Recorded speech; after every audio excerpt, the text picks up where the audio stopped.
गुरुर्ब्रह्मा गुरुर्विष्णुः गुरुर्देवो महेश्वरः गुरुरेव परं ब्रह्म तस्मै श्री गुरवे नमः। वसुदेवसुतं देवं कंसचाणूरमर्दनं देवकी परमानन्दं कृष्णं वन्दे जगद्गुरुं कृष्णं वन्दे जगद्गुरुम्।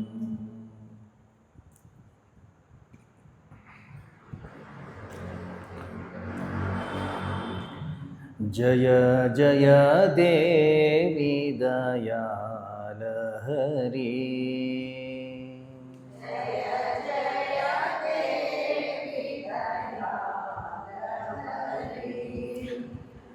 जय जय देवी दयालहरी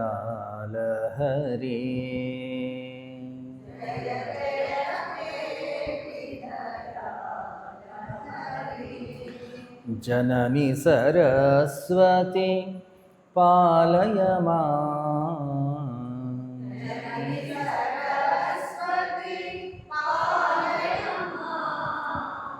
जननी सरस्वती पालय मां।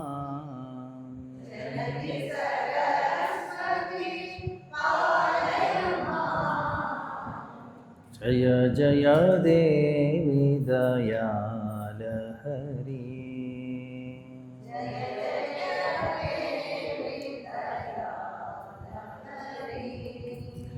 अमले कमलासन सहिते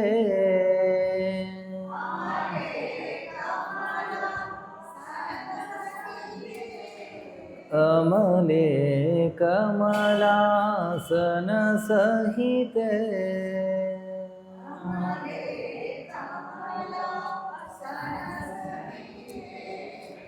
अद्भुत चरिते पालय मां।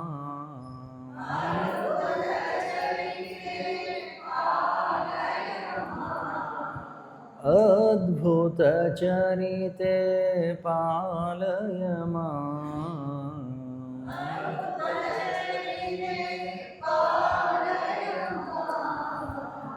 जय जय देवी दयालहरी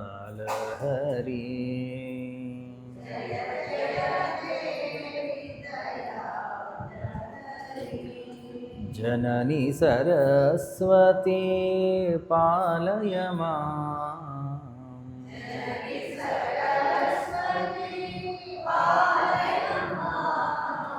जय जय देवी दयालहरी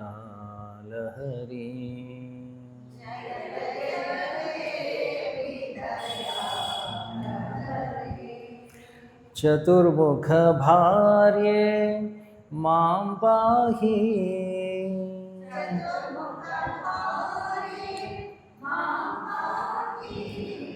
चतुर्मुख भार्ये मां पाहि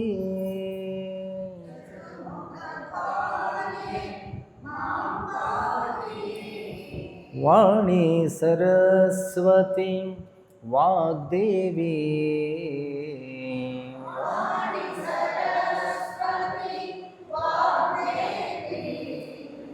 वाणी सरस्वती वाग्देवी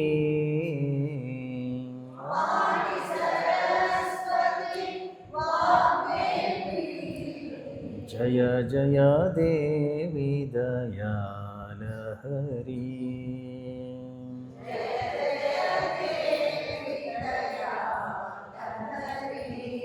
जननी सरस्वती पालय मां।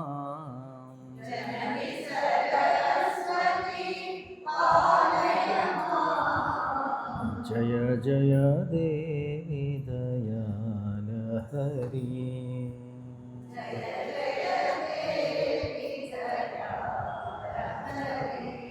दयालहरी।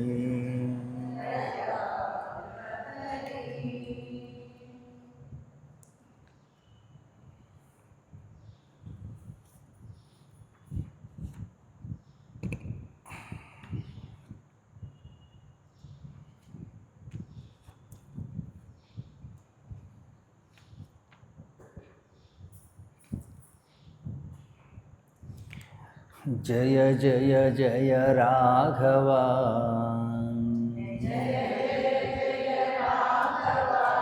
जानकी वल्लभ जय जय जय राघव जानकी वल्लभ जय सुरनरसेविता जाम्बवन्त पूजिता जय सुरनरसेविता जाम्बवन्त पूजिता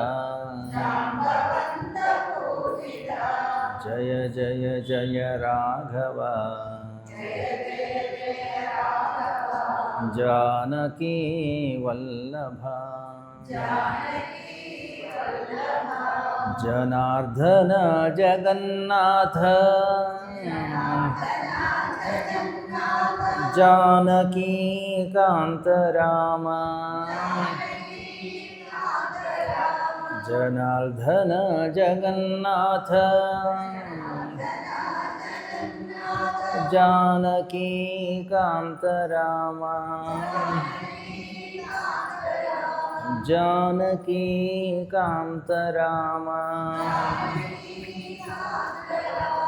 जनन मरण वर्जिता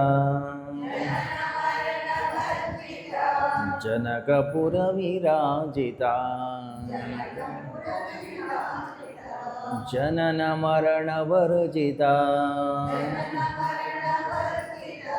जनकपुर विराजिता जय जय जय राघव जानकी वल्लभ जय सुरनरसेविता जाम्बवन्त पूजिता जय सुरनरसेविता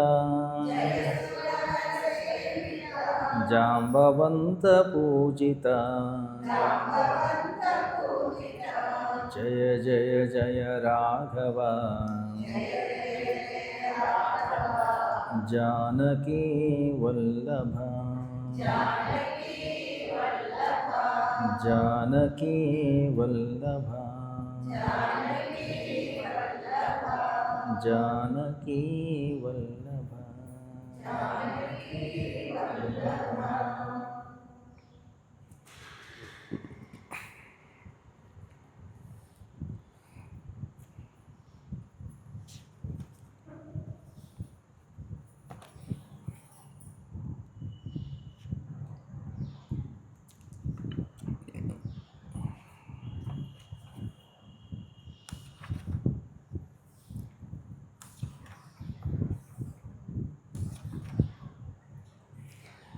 ॐ नमो नारायण ॐ नमो नारायण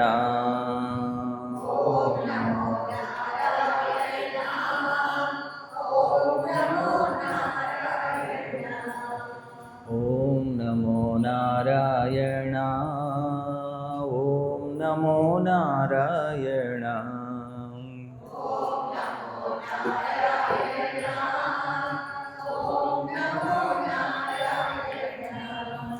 केशव हरि केशव हरि केशव हरि केशव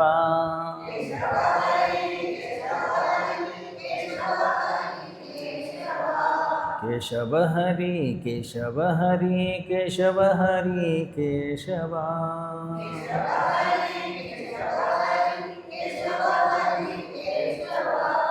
ॐ नमो नारायण ॐ नमो नारायण ॐ नमो नारायण ॐ नमो नारायण ॐ नमो नारायण ॐ नमो नारायण ॐ नमो नारायण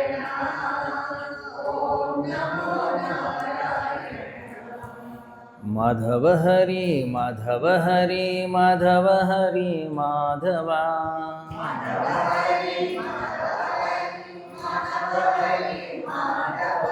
ಮಾಧವ ಹರಿ ಮಾಧವ ಹರಿ ಮಾಧವ ಹರಿ ಮಾಧವ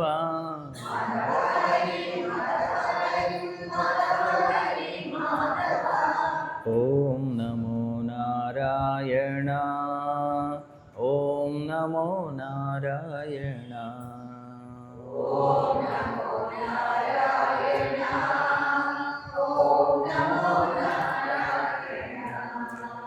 ಗೋವಿಂದ ಹರಿ ಗೋವಿಂದ ಹರಿ ಗೋವಿಂದ ಹರಿ ಗೋವಿಂದ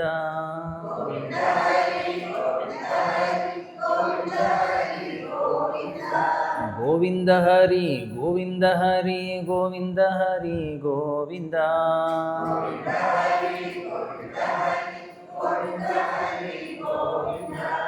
ಓಂ ನಮೋ ನಾರಾಯಣ ಓಂ ನಮೋ ನಾರಾಯಣ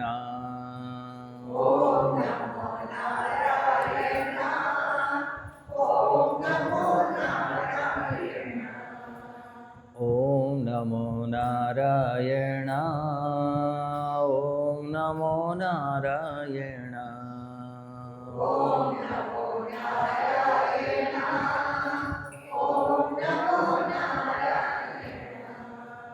ಓಂ ನಮೋ ನಾರಾಯಣ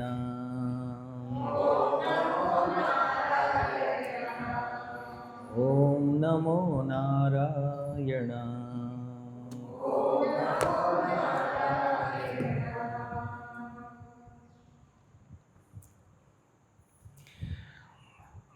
ಓಂ ಯಂ ಬ್ರಹ್ಮಾ ವರುಣೇಂದ್ರರುದ್ರಮರುತಃ ಸ್ತುನ್ವಂತಿ ದಿವ್ಯೈಸ್ತವೈಃ ವೇದೈಃ ಸಾಂಗಪದಕ್ರಮೋಪನಿಷದೈಃ ಗಾಯಂತಿ ಯಂ ಸಾಮಗಾಃ ಧ್ಯಾನಾವಸ್ಥಿತತದ್ಗತೇನ ಮನಸಾ ಪಶ್ಯಂತಿ ಯಂ ಯೋಗಿನಃ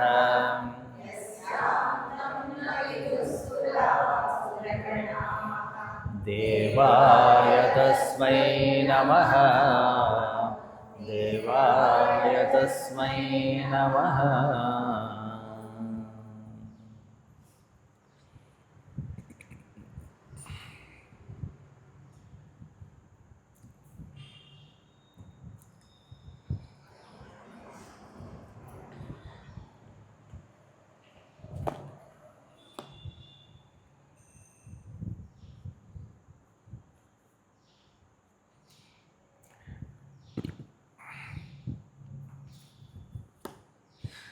ನಾಲ್ಕು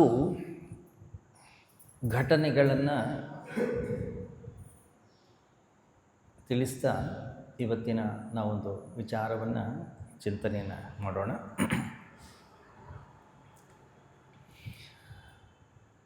ಏನು ನಾನು ಈ ನಾಲ್ಕು ಉದಾಹರಣೆಗಳನ್ನು ಕೊಡ್ತಾ ಇದ್ದೀನಿ, ಈ ನಾಲ್ಕು ಉದಾಹರಣೆಗಳು ಕೂಡ ಸತ್ಯ ಘಟನೆಗಳು. ಎಷ್ಟೋ ಬಾರಿ ಆ ರೀತಿಯ ಘಟನೆಗಳು ಸ್ವಲ್ಪ ಹಿಂದೆ ಮುಂದೆ ಇರ್ಬೋದು, ಪಾತ್ರಗಳು ಸ್ವಲ್ಪ ಆಚೆ ಈಚೆಯೂ ಕೂಡ ಇರಬಹುದು. ಎಷ್ಟೋ ಬಾರಿ ನಮ್ಮ ಜೀವನದಲ್ಲಿಯೂ ಕೂಡ ಘಟಿಸಿರ್ತವೆ. ನಾನು ಹೇಳ್ತಕ್ಕಂಥ ಈ ಘಟನೆಯಲ್ಲಿ ಆ ವ್ಯಕ್ತಿ ಯಾವ ರೀತಿಯಲ್ಲಿ ಅದನ್ನು ಎದುರಿಸಿದ, ಯಾವ ರೀತಿಯಲ್ಲಿ ಎದುರಿಸಬಹುದಿತ್ತು, ಅಥವಾ ಒಂದು ವೇಳೆ ಆ ರೀತಿಯ ಘಟನೆ ನಮ್ಮ ಜೀವನದಲ್ಲಾದಾಗ ಅಥವಾ ನಮ್ಮ ಜೀವನದಲ್ಲಿ ಏರುಪೇರುಗಳಾದಾಗ, ನಮ್ಮ ಜೀವನದಲ್ಲಿ ಪೆಟ್ಟುಗಳು ಬಿದ್ದಾಗ ನಾವು ಅದನ್ನು ಯಾವ ರೀತಿಯಲ್ಲಿ ಎದುರಿಸ್ತೀವಿ ಅಥವಾ ಎದುರಿಸಬಹುದು ಅಥವಾ ಎದುರಿಸಬೇಕು ಅನ್ನುವಂಥದ್ದನ್ನು ಕುರಿತು ನಾವು ಚಿಂತನೆಯನ್ನು ಮಾಡಿದಾಗ ನಮಗೆ ಗೊತ್ತಾಗುತ್ತೆ ನಾವು ಅಧ್ಯಾತ್ಮದ ದಾರಿಯಲ್ಲಿದ್ದೇವೆ ಅಥವಾ ಸಾಧನಾ ಮಾರ್ಗದಲ್ಲಿ ನಾವಿದ್ದೇವೆ, ಅಥವಾ ನಾವು ಸಾಧಕರೇ ಅಥವಾ ಸಾಧನಾ ಮಾರ್ಗದಲ್ಲಿ ಇದ್ದೇವೆ ಅಂತ ಹೇಳಿಕೊಂಡು ಒಂದು ಮುಖವಾಡವನ್ನು ಧರಿಸ್ಕೊಂಡಿದ್ದೀವಿ ಅಲ್ಲ.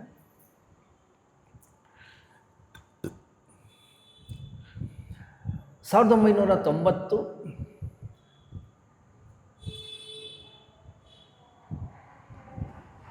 ಒಬ್ಬ ನಮ್ಮ ಆತ್ಮೀಯರೇ ಹರಿಯಾಣದಿಂದ ದೆಹಲಿಗೆ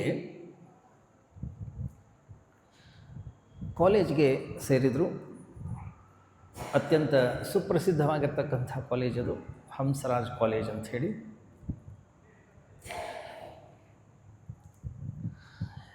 ಅವನದು ಇನ್ನೊಬ್ಬ ಮಿತ್ರ ಜಾಕೀರ್ ಹುಸೇನ್ ಅಂತಕ್ಕಂಥ ಮತ್ತೊಂದು ಕಾಲೇಜಿನಲ್ಲಿ ಇಬ್ಬರಿಗೂ ಕೂಡ ಏನು ಸಿಕ್ಕಿತ್ತು. ಬೇರೆ ಬೇರೆ ಕಾಲೇಜಲ್ಲಿ ಇಬ್ಬರಿಗೂ ಕೂಡ. ಇಬ್ಬರು ಕೂಡ ಬಹಳ ಪ್ರತಿಭಾವಂತ ವಿದ್ಯಾರ್ಥಿಗಳು. ಆಟ ಇರಬಹುದು, ಓಟ ಇರಬಹುದು, ಓದಿರಬಹುದು, ಭಾಷಣ ಇರಬಹುದು, ಅಥವಾ ಅನೇಕ ರೀತಿಯ ಚಟುವಟಿಕೆಗಳಿರಬಹುದು. ಎಲ್ಲದರಲ್ಲಿಯೂ ಕೂಡ ಬಹಳ ಪ್ರತಿಭಾವಂತರು. ಯಾವುದೇ ಕಾಲೇಜಿನ ಕಾಂಪಿಟೇಷನ್ಗಳಾಗಲಿ, ಸ್ಪರ್ಧೆ, ಏನೇ ಘಟನೆಗಳು ಘಟಿಸಲಿ, ಒಂದು ಇವನಿಗೆ ಫಸ್ಟ್ ಪ್ರೈಸ್ ಬರ್ತಿತ್ತು, ಅವನಿಗೆ ಸೆಕೆಂಡ್ ಬರ್ತಿತ್ತು, ಇಲ್ಲ ಅವನಿಗೆ ಫಸ್ಟ್ ಪ್ರೈಸ್ ಬರ್ತಿತ್ತು, ಇವನಿಗೆ ಸೆಕೆಂಡ್ ಪ್ರೈಸ್ ಬರ್ತಿತ್ತು.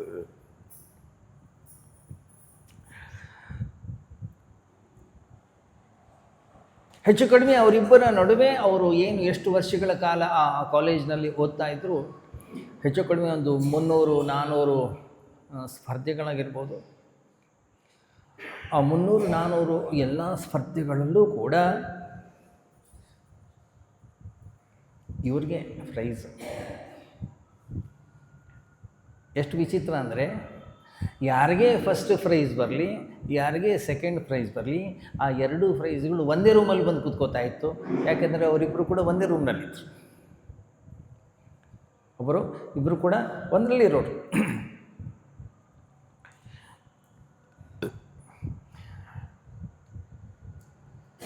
ವಿದ್ಯಾರ್ಥಿ ಆ ಕಾಲೇಜ್ ಜೀವನ ಮುಗೀತು. ಆಮೇಲೆ UPSC ಪರೀಕ್ಷೆಗೆ ತಯಾರಿ ನಡೆಸಿದ್ದ ಒಬ್ಬ ವ್ಯಕ್ತಿ ಅವನು UPSC ಪರೀಕ್ಷೆಯನ್ನು ಪಾಸಾದ. ಇನ್ನೊಬ್ಬ ವ್ಯಕ್ತಿ ಅವನು ಮಾಡಲಿಕ್ಕಾಗಲಿಲ್ಲ, ಬೇರೆ ರೀತಿಯ ಅನೇಕ ರೀತಿಯ ತರಬೇತಿಯನ್ನು ಪಡ್ಕೊಂಡವನು. ಅವನು ತನ್ನ ಕ್ಷೇತ್ರದಲ್ಲಿ ಮುಂದೆ ಬಂದ. ಒಬ್ಬ ವಿದ್ಯಾರ್ಥಿ ಕಾಲೇಜಿನಲ್ಲಿರುವಾಗಲೇ ಸಹಜ ಮತ್ತೊಂದು ಹುಡುಗಿಯ ಒಂದು ಪ್ರೇಮ ಪಾಶದಲ್ಲಿ ಸಿಕ್ಕಾಕ್ಕೊಂಡಿದ್ದ. ಇವನು ಯಾವಾಗಲೂ ಹೇಳೋನು, ಓದ್ಲಿಕ್ಕೆ ಬಂದಿದ್ದೀವಿ, ಓದೋದ್ರ ಕಡೆಗೆ ಹೆಚ್ಚಿನ ಗಮನ ಇರಬೇಕು. ಒಂದು ಸರಿ ಓದೆಲ್ಲ ಮುಗಿಸಿ ಆದಮೇಲೆ ಅನಂತರದ ಕೆಲಸ ಆದಮೇಲೆ ಒಂದು ಜೀವನ ನಾವು ಸೆಟ್ಲ್ ಆಗುವಾಗ ಆಮೇಲೆ ಏನು ಬೇಕಾದ್ರೂ ಮಾಡ್ಕೋ, ಇವಾಗ ಅದೆಲ್ಲ ಬೇಡ. ವಯಸ್ಸು, ಸ್ವಾತಂತ್ರ್ಯ, ಮನೆ ದೂರದಲ್ಲಿದ್ದಾರೆ, ಮನೆಯಿಂದ ಹೊರಗಡೆಗೆ ಬೇರೆ ಇದ್ದಾರೆ. ಹೀಗಾಗಿ ಅವನೊಂದು ಹುಡುಗಿ ಇದರಲ್ಲಿ ಬಿದ್ದಿದ್ದ. ಸರಿ, 2 ದಿವಸದ ಮುಂಚೆ ಅವನು ಇವನಿಗೆ ಫೋನ್ ಮಾಡಿದ್ದ, ಇವನು ಅವನಿಗೆ ಫೋನ್ ಮಾಡಿದ್ದ. ಯಾಕಂತಂದ್ರೆ ಇವನಿಗೂ ಎಕ್ಸಾಮ್ ಇತ್ತು, ಅವನಿಗೂ ಕೂಡ ಎಕ್ಸಾಮ್ ಇತ್ತು. ಆಲ್ ದ ಬೆಸ್ಟ್ ಅಂತ ಹೇಳಿ ಎಲ್ಲ ವಿಶ್ ಮಾಡಿ ಎಲ್ಲ ಆಯಿತು. ಇನ್ನೇನು ನಾಳೆ ಎಕ್ಸಾಮ್ ಬರೀಬೇಕು, ನಾಳೆ ಎಕ್ಸಾಮ್ ಆಗಬೇಕು.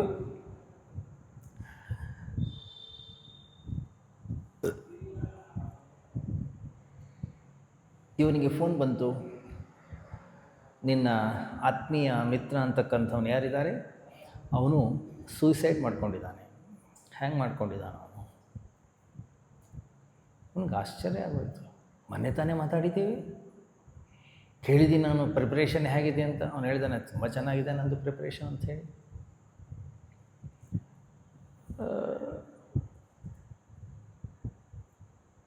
ಏನಾಯ್ತು ಅವನಿಗೆ? ಸರಿ, ಎಕ್ಸಾಮ್ ಎಲ್ಲ ಮುಗೀತು. ಎಕ್ಸಾಮ್ ಎಲ್ಲ ಮುಗಿದ ಮೇಲೆ ಅವನು ಅವರ ಮನೆಗೆ ಹೋದ. ಮನೆಯವ್ರಿಗೂ ಕೂಡ ಭಾಳ ಆತ್ಮೀಯ ಅವನು. ಮನೆಗೆಲ್ಲ ಹೋಗಿ ಮಾತಾಡಿಸಿ ಎಲ್ಲ ಆದಮೇಲೆ ಹಾಗೆ ಕೂತ್ಕೊಂಡು ಕೇಳ್ದ, ಯಾಕೆ ಏನಾಯಿತು ಅವನಿಗೆ, ಯಾಕೆ ಹೀಗೆ ಮಾಡಿಕೊಂಡ? ಅವಾಗ ಅವರಂದ್ರು, ಇಲ್ಲ, ಅವನು ಯಾವುದೋ ಹುಡುಗಿನ ಮದುವೆ ಆಗ್ತೀನಿ ಅಂತಿದ್ದ, ಏನೋ ಹೇಳ್ತಿದ್ದ. ಅದು ಬೇರೆ ಜಾತಿ ಹುಡುಗಿ. ಹೀಗಾಗಿ ನಮ್ಮ ಮನೆಯಲ್ಲಿ ಒಂದಿಷ್ಟು ಸ್ವಲ್ಪ ವಿರೋಧ ಬಂತು. ಹೀಗಾಗಿ ಯಾಕೋ ಅವನಿಗೊಂದು ಸ್ವಲ್ಪ ಬೇಸರ ಆಯಿತು. ಅನೇಕ ಮಿತ್ರರು, ಅನೇಕ ಸುತ್ತಮುತ್ತಲು ಎಲ್ಲರೂ ಕೂಡ ಕೇಳಿದರು, ಯಾಕೆ ಏನಾಯಿತು, ಯಾಕೆ ಹಾಗೆ ಮಾಡಿಕೊಂಡ ಅವನು? ಕೊನೆಗೆ ಗೊತ್ತಾಯಿತು, ಇಲ್ಲ, ಈ ಜಾತಿ, ಧರ್ಮ, ಈ ಕುಲ, ಈ ಒಂದು ಗಲಾಟಿನಲ್ಲಿ ನನಗೆ ಮದುವೆ ಆಗಲಿಕ್ಕೆ ಆಗೋದಿಲ್ಲ.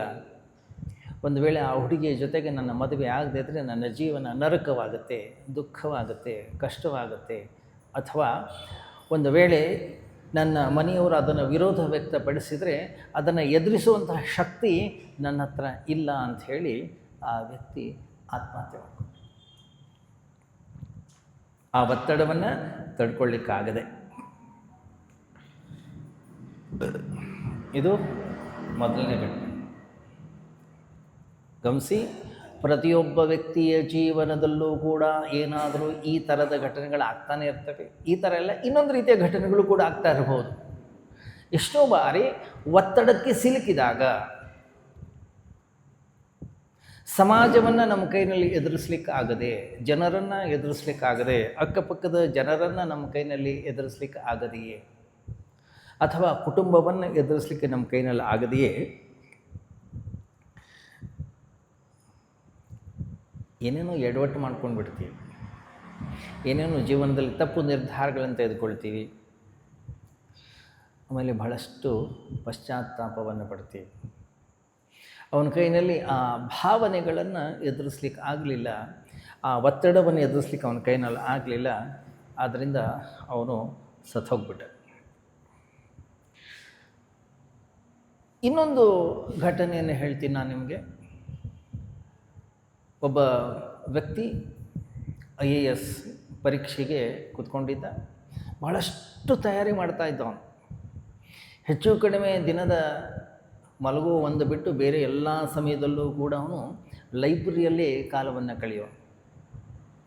ಯಾಕಂದರೆ ಅಷ್ಟು ತಯಾರಿ ಬೇಕು, ಅಷ್ಟು ಅಧ್ಯಯನ ಬೇಕಾಗುತ್ತೆ, ಅಷ್ಟು ಓದು, ಅಷ್ಟು ನಿಷ್ಠೆ, ಆ ಒಂದು ತನ್ನ ಗುರಿಯನ್ನು ತಲುಪಲಿಕ್ಕೆ ಅಷ್ಟೊಂದು ಪರಿಶ್ರಮದ ಅವಶ್ಯಕತೆ ಅವನಿಗೆ ಇರುತ್ತೆ. ಸಾಮಾನ್ಯವಾಗಿ ಲೈಬ್ರರಿಗೆ ಹೋದಾಗ ನಮ್ಮದೇ ಸ್ವಭಾವಕ್ಕನುಗುಣವಾದಂತಹ, ನಮ್ಮದೇ ಗುಣಕ್ಕೆ ಅನುಗುಣವಾಗಿರ್ತಕ್ಕಂಥ ಒಂದಿಷ್ಟು ಮಿತ್ರರು ಭೇಟಿ ಆಗ್ತಾರೆ. ಹಾಗೆ ಅವನಿಗೂ ಕೂಡ ಒಬ್ಬ ಮಿತ್ರನಿದ್ದ. ಇಬ್ಬರೂ ಕೂಡ ಅಷ್ಟೇ ಭಾಳ ಫೋಕಸ್ಡ್. ಎಲ್ಲೋ ಭಾಳಷ್ಟು ಬೇಸರವಾದಾಗ ಅಲ್ಲೇ ಲೈಬ್ರರಿ ಮೇಲೆ ಒಂದು ಕ್ಯಾಂಟೀನ್ ಇತ್ತು. ಕ್ಯಾಂಟೀನಲ್ಲಿ ಅವರು ಏನೋ ಒಂದು ಕಪ್ ಚಹಾ ತೆಗೆದುಕೊಳ್ತಾ ಇದ್ರು, ಅಥವಾ ಏನೋ ಒಂದು ಬೋಂಡಾನೋ ಏನೋ ಬಜ್ಜಿನೋ ಅಥವಾ ಇನ್ನೇನೋ ಮತ್ತೇನೋ ತೊಗೊಳ್ಳೋದು. ಅದು ಎಷ್ಟು 5 ನಿಮಿಷ 10 ನಿಮಿಷ, ಯಾಕಂದರೆ ಸಮಯ ಅನ್ನೋಂಥದ್ದು ಅವರಿಗೆ ಬಂಗಾರವಾಗಿತ್ತು. ಆಯಿತಾ? ಸೊ ಅದನ್ನು ತೆಗೆದುಕೊಳ್ಳೋರು ಮತ್ತೆ ವಾಪಸ್ ಬರ್ತಿದ್ರು, ಮತ್ತೆ ಓದೋದ್ರ ಕಡೆಗೆ ಹೆಚ್ಚಿನ ಗಮನ, ಮತ್ತು ಓದೋದ್ರ ಕಡೆಗೆ ಒಂದು ಇದು.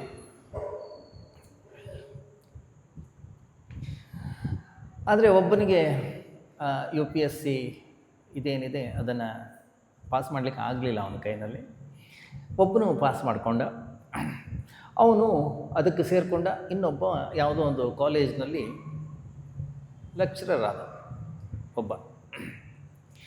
ಆದರೆ ಅವರಿಬ್ಬರ ನಡುವೆ ಸಂಪರ್ಕ ಕಳೆದು ಹೋಯಿತು ಕೆಲವು ವರ್ಷಗಳ ನಂತರ. ಯಾಕಂದರೆ ಅವನ ವೃತ್ತಿಯೇ ಬೇರೆ ಆಯಿತು, ಇವನ ವೃತ್ತಿಯೇ ಬೇರೆ ಆಯಿತು. ಇವನೇ ಇನ್ನೆಲ್ಲೋ ಓದಲಿಕ್ಕೆ, ಅಧ್ಯಯನಕ್ಕೆ, ಟ್ರೈನಿಂಗ್ ಅಂಥೇಳಿ ಇವನು ಬೇರೆ ಹೋದ, ಇವನು ಮತ್ತೊಂದು ಕಡೆಗೆ ಹೋದ.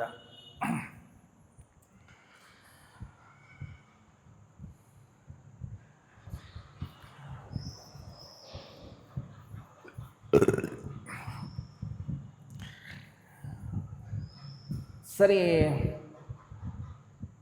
ಹೀಗೆ ಒಂದು ದಿವಸ ಅವನು ರಾತ್ರಿ ಇರಬೇಕಾದ್ರೆ ಅವನಿಗೆ ಫೋನ್ ಬಂತು. ಅವನು ಹೇಳ್ದ, ಯಾರು UPSC ಮಾಡಿ ಎಲ್ಲೋ ಒಂದು ಕಡೆಗೆ DC ಆಗಿದ್ದ, ಅವನು ಡಿಸ್ಟ್ರಿಕ್ಟ್ ಕಮಿಷನರ್ ಆಗಿದ್ದ. ಅವನಿಂದ ಫೋನ್ ಬಂತು. ಬಂದ ಕೂಡಲೇ ಏನು ಅಂದರು, ಇಲ್ಲ ಅವನು ಆತ್ಮಹತ್ಯೆ ಮಾಡ್ಕೊಂಡಿದ್ದಾನೆ. ನನಗನ್ನಿಸ್ತು ಆಶ್ಚರ್ಯ, ಎಂಥ ಮಾನಸಿಕವಾಗಿ ಧೈರ್ಯ. UPSC ಎಕ್ಸಾಮ್ ಬರೀಬೇಕಂದ್ರೆ ಏನು, IAS ಎಕ್ಸಾಮ್ ಬರೀಬೇಕಂದ್ರೆ ಏನು, ವ್ಯಕ್ತಿ ಎಷ್ಟು ಮಾನಸಿಕವಾಗಿ, ಬೌದ್ಧಿಕವಾಗಿ, ಶಾರೀರಿಕವಾಗಿ ತಯಾರಾಗಿರ್ತಾನೆ. ಅಂತಹ ವ್ಯಕ್ತಿ ಈ ರೀತಿಯಲ್ಲಿ ಹೇಗೆ ಸಾಧ್ಯ ಆಯಿತು? ಏನಾಯ್ತು? ಹೆಚ್ಚು ಕಡಿಮೆ ಹೇಗಾಯ್ತು ಇದು?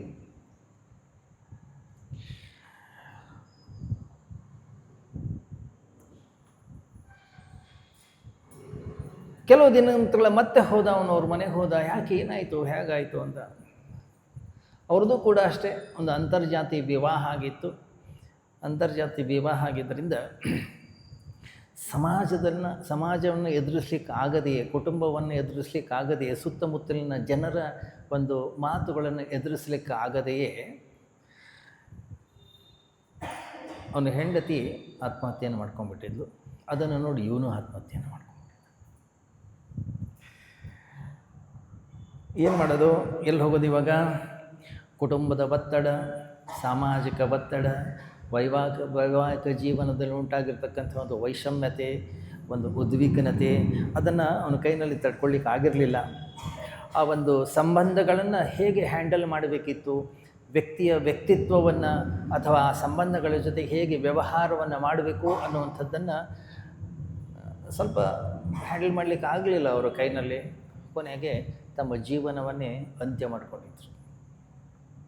ಇದೊಂದು ಘಟನೆ. ಇನ್ನೊಂದು ಘಟನೆ ಬಹಳ ಹಿಂದೆ, ಇನ್ನೂ ಜಸ್ಟ್ ಮೊಬೈಲ್ ಬಂದಿತ್ತಷ್ಟೇ, ಇನ್ನೂ ಮೊಬೈಲ್ ಬಂದದ್ದಷ್ಟೇ. ಇನ್ನು ಈಗಿನ ಥರ ಮೊಬೈಲ್ ಬಹಳ ಸುಪ್ರಸಿದ್ಧ ಏನಾಗಿರಲಿಲ್ಲ. ಹಾಗೆ ಹೈಸ್ಕೂಲು ಮಟ್ಟದ ಮಕ್ಕಳು ಎಲ್ಲೋ ಹೊರಗಡೆಗೆ ಹಾಸ್ಟೆಲ್ನಲ್ಲಿ ಇಟ್ಟಿದ್ದರು.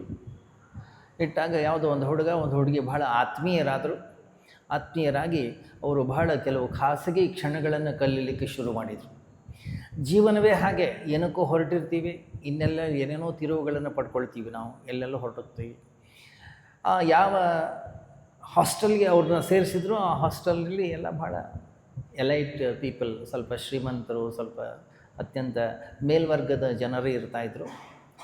ಯಾವ ಹುಡುಗನನ್ನು ನಂಬಿದ್ಲು, ಆ ಹುಡುಗನ ಹತ್ರ ಒಂದು ಮೊಬೈಲ್ ಇತ್ತು. ನಾನು ಹೇಳ್ತಾ ಇರೋದು ಈಗ ಒಂದು 30-35 ವರ್ಷದ ಹಿಂದಿನ ಒಂದು ಘಟನೆ. ಅವರಿಬ್ಬರು ಒಬ್ಬರೇ ಇದ್ದಾಗ ಏನು ಖಾಸಗಿ ಕ್ಷಣಗಳು ನಡೆದಿತ್ತು, ಅವನು ಅದನ್ನು ವಿಡಿಯೋ ಚಿತ್ರಣ ಮಾಡಿದ್ದ. ವಿಡಿಯೋ ಚಿತ್ರಣವನ್ನು ಮಾಡಿ ಅವನು ತನ್ನ ಮಿತ್ರನಿಗೆ ಕಳಿಸಿದ್ದ, ನೋಡಿದ್ದನ್ನು ಅಂಥೇಳಿ.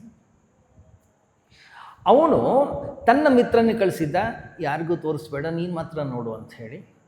ಕೊನೆಗದು ಎಷ್ಟು ಸುಪ್ರಸಿದ್ಧ ಆಯಿತು ಅಂತಂದರೆ, ದಿಲ್ಲಿಯಲ್ಲಿ ಈ ಕೆಲವು ಮಾಡಬಾರದ ಘಟನೆಗಳನ್ನೆಲ್ಲವನ್ನು ಕೂಡ ವಿಡಿಯೋ ಮಾಡಿ ಏನು ಮಾರ್ತಾಯಿದ್ರು, ಆ ಮಾರ್ಕೆಟಲ್ಲಿ ಆ CD ಜೋರಾಗಿ ಸೇಲ್ ಆಗಿಬಿಡ್ತು. ಕೊನೆಗೆ ಎಷ್ಟರ ಮಟ್ಟಿಗೆ ಅಂತಂದರೆ ಟಿ ವಿನಲ್ಲೆಲ್ಲ ಬಂದೋಯ್ತು. ಸರಿ,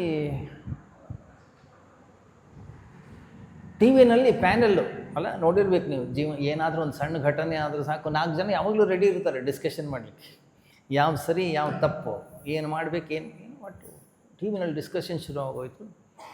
ಇದು ಯಾವುದೂ ಗೊತ್ತಿರಲಿಲ್ಲ ಪಾಪ ಆ ಹುಡುಗಿಯ ತಂದೆಗೆ.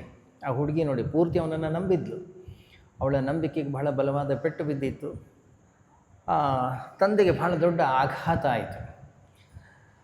ನೋಡ್ತಾ ಇದ್ದ ಹಾಗೆ ಆ ಹುಡುಗಿ ಯಾರು, ಅವರಪ್ಪ ಯಾರು ಏನು ಅಂತೆಲ್ಲ ಗೊತ್ತಾದ ಕೂಡ ಇಡೀ ನಮ್ಮ ಟಿ ವಿ ಅವರೆಲ್ಲರೂ ಅವ್ರ ಮನೆ ಮುಂದೆ ಹೋಗಿ ನಿಂತ್ಕೊಂಡು, ಅವ್ರ ಮನೆಯವ್ರು ಹೊರಗಡೆ ಬಂದರೆ ಸಾಕು, ಸರ್ ಆ ಹುಡುಗಿ ಬಗ್ಗೆ ನಿಮ್ಮ ಅಭಿಪ್ರಾಯ ಏನು, ಇದು ಮಾಡಿದ್ದು ಸರಿಯೇ, ಇದು ಮಾಡಿದ್ದು ತಪ್ಪೇ ಅಂಥೇಳಿ ಏನೇನೋ ಪ್ರಶ್ನೆಗಳನ್ನು ಕೇಳಲಿಕ್ಕೆ ಶುರು ಮಾಡಿದ್ರು. ಆ ಮನೆಯವ್ರಿಗೆ ಏನು ಮಾಡಬೇಕು ಅಂತ ಗೊತ್ತಿಲ್ಲ. ತಂದೆ ಏನು ಮಾಡ್ದ, ಇಲ್ಲ ಇದು ಇದೇ ರೀತಿ ಆದರೆ ಸರಿ ಹೋಗೋದಿಲ್ಲ ಅಂಥೇಳಿ ತನ್ನ ಮಗಳನ್ನು ಬೇರೆ ಕಡೆಗೆ ಸಾಗಿಸಿ ಹೊರದೇಶಕ್ಕೆ ಕಳಿಸ್ಬಿಟ್ಟ. ನೀನು ಇಲ್ಲಿ ಓದು, ಇಂಥ ಕಡೆಗೆ ಓದು, ಇಲ್ಲಿದ್ದರೆ ನೀನು ಓದಲಿಕ್ಕೆ ಆಗೋದಿಲ್ಲ ಅಂತ. ಕೆಲವೇ ದಿವಸದ ನಂತರ ತಂದೆ ಸೂಸೈಡ್ ಮಾಡ್ಕೊಬಿಟ್ಟ. ಅವ್ರ ತಂದೆ ಸೂಸೈಡ್ ಮಾಡ್ಕೊಂಡು ಸತ್ತು ಹೋಗ್ಬಿಟ್ಟ. ಗಮನಿಸಿ, ಅವನಿಗೂ ಭಾವನೆಗಳನ್ನು,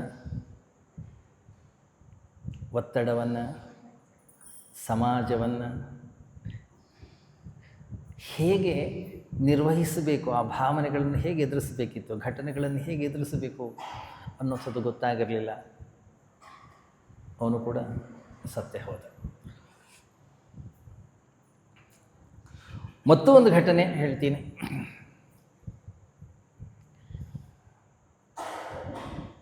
ಬಹಳ ಉನ್ನತವಾದಂಥ ಹುದ್ದೆಯಲ್ಲಿದ್ದಂಥ ಒಬ್ಬ ಇಂಜಿನಿಯರ್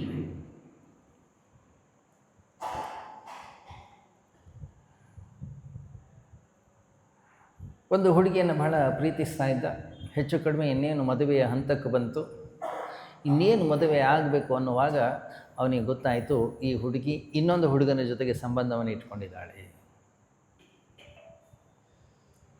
ಎಲ್ಲ ರೆಡಿ ಆಗಿದೆ, ಎಲ್ಲ ಪ್ರಿಂಟ್ ಆಗಿದೆ, ಎಲ್ಲ ಹಂಚಿ ಆಗಿದೆ. ಇನ್ನು 2 ದಿವಸ ಇದೆ.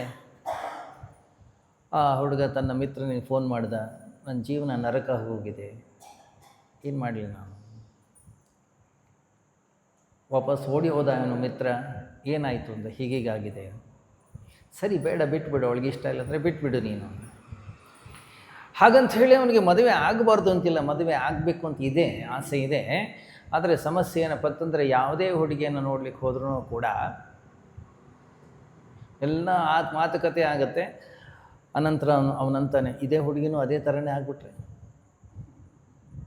ನಾನು ಮದುವೆ ಮಾಡ್ಕೊಳ್ಳಲ್ಲ. ಅವನ ಜೀವನದಲ್ಲಿ ಎಂಥ ಒಂದು ನಿರ್ಧಾರ ಇತ್ತಂತದ್ದು ಎಲ್ಲರೂ ಹೀಗೆ. ಅವನಿಗೆ ಕೊನೆಗೆ 40-45 ವರ್ಷ ಆಯಿತು, ಮದುವೆ ಆಗಲೇ ಇಲ್ಲ.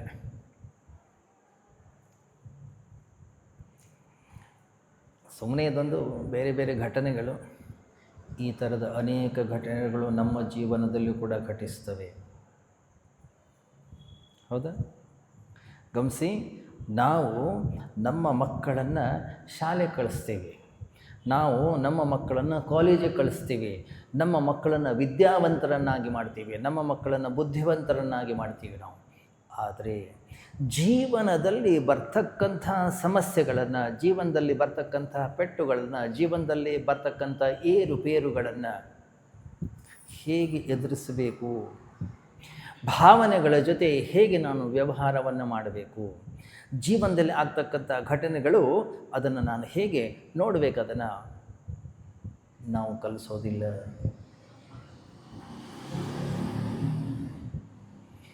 ಯಾಕೆಂದರೆ ನಾವು ನಮ್ಮ ಜೀವನದಲ್ಲಿ ಕಾಣ್ತೀವಿ, ನಮ್ಮ ಜೀವನದಲ್ಲಿ ಸಣ್ಣ ಸಣ್ಣ ಘಟನೆಗಳು ಘಟಿಸ್ತವೆ. ಏನೋ ಒಂದು ನಿರಾಶೆ ಆಗುತ್ತೆ, ಏನೋ ಒಂದು ನಷ್ಟವಾಗುತ್ತೆ, ಏನೋ ಒಂದು ಸಾವು ನೋವಾಗುತ್ತೆ, ಏನೋ ಒಂದು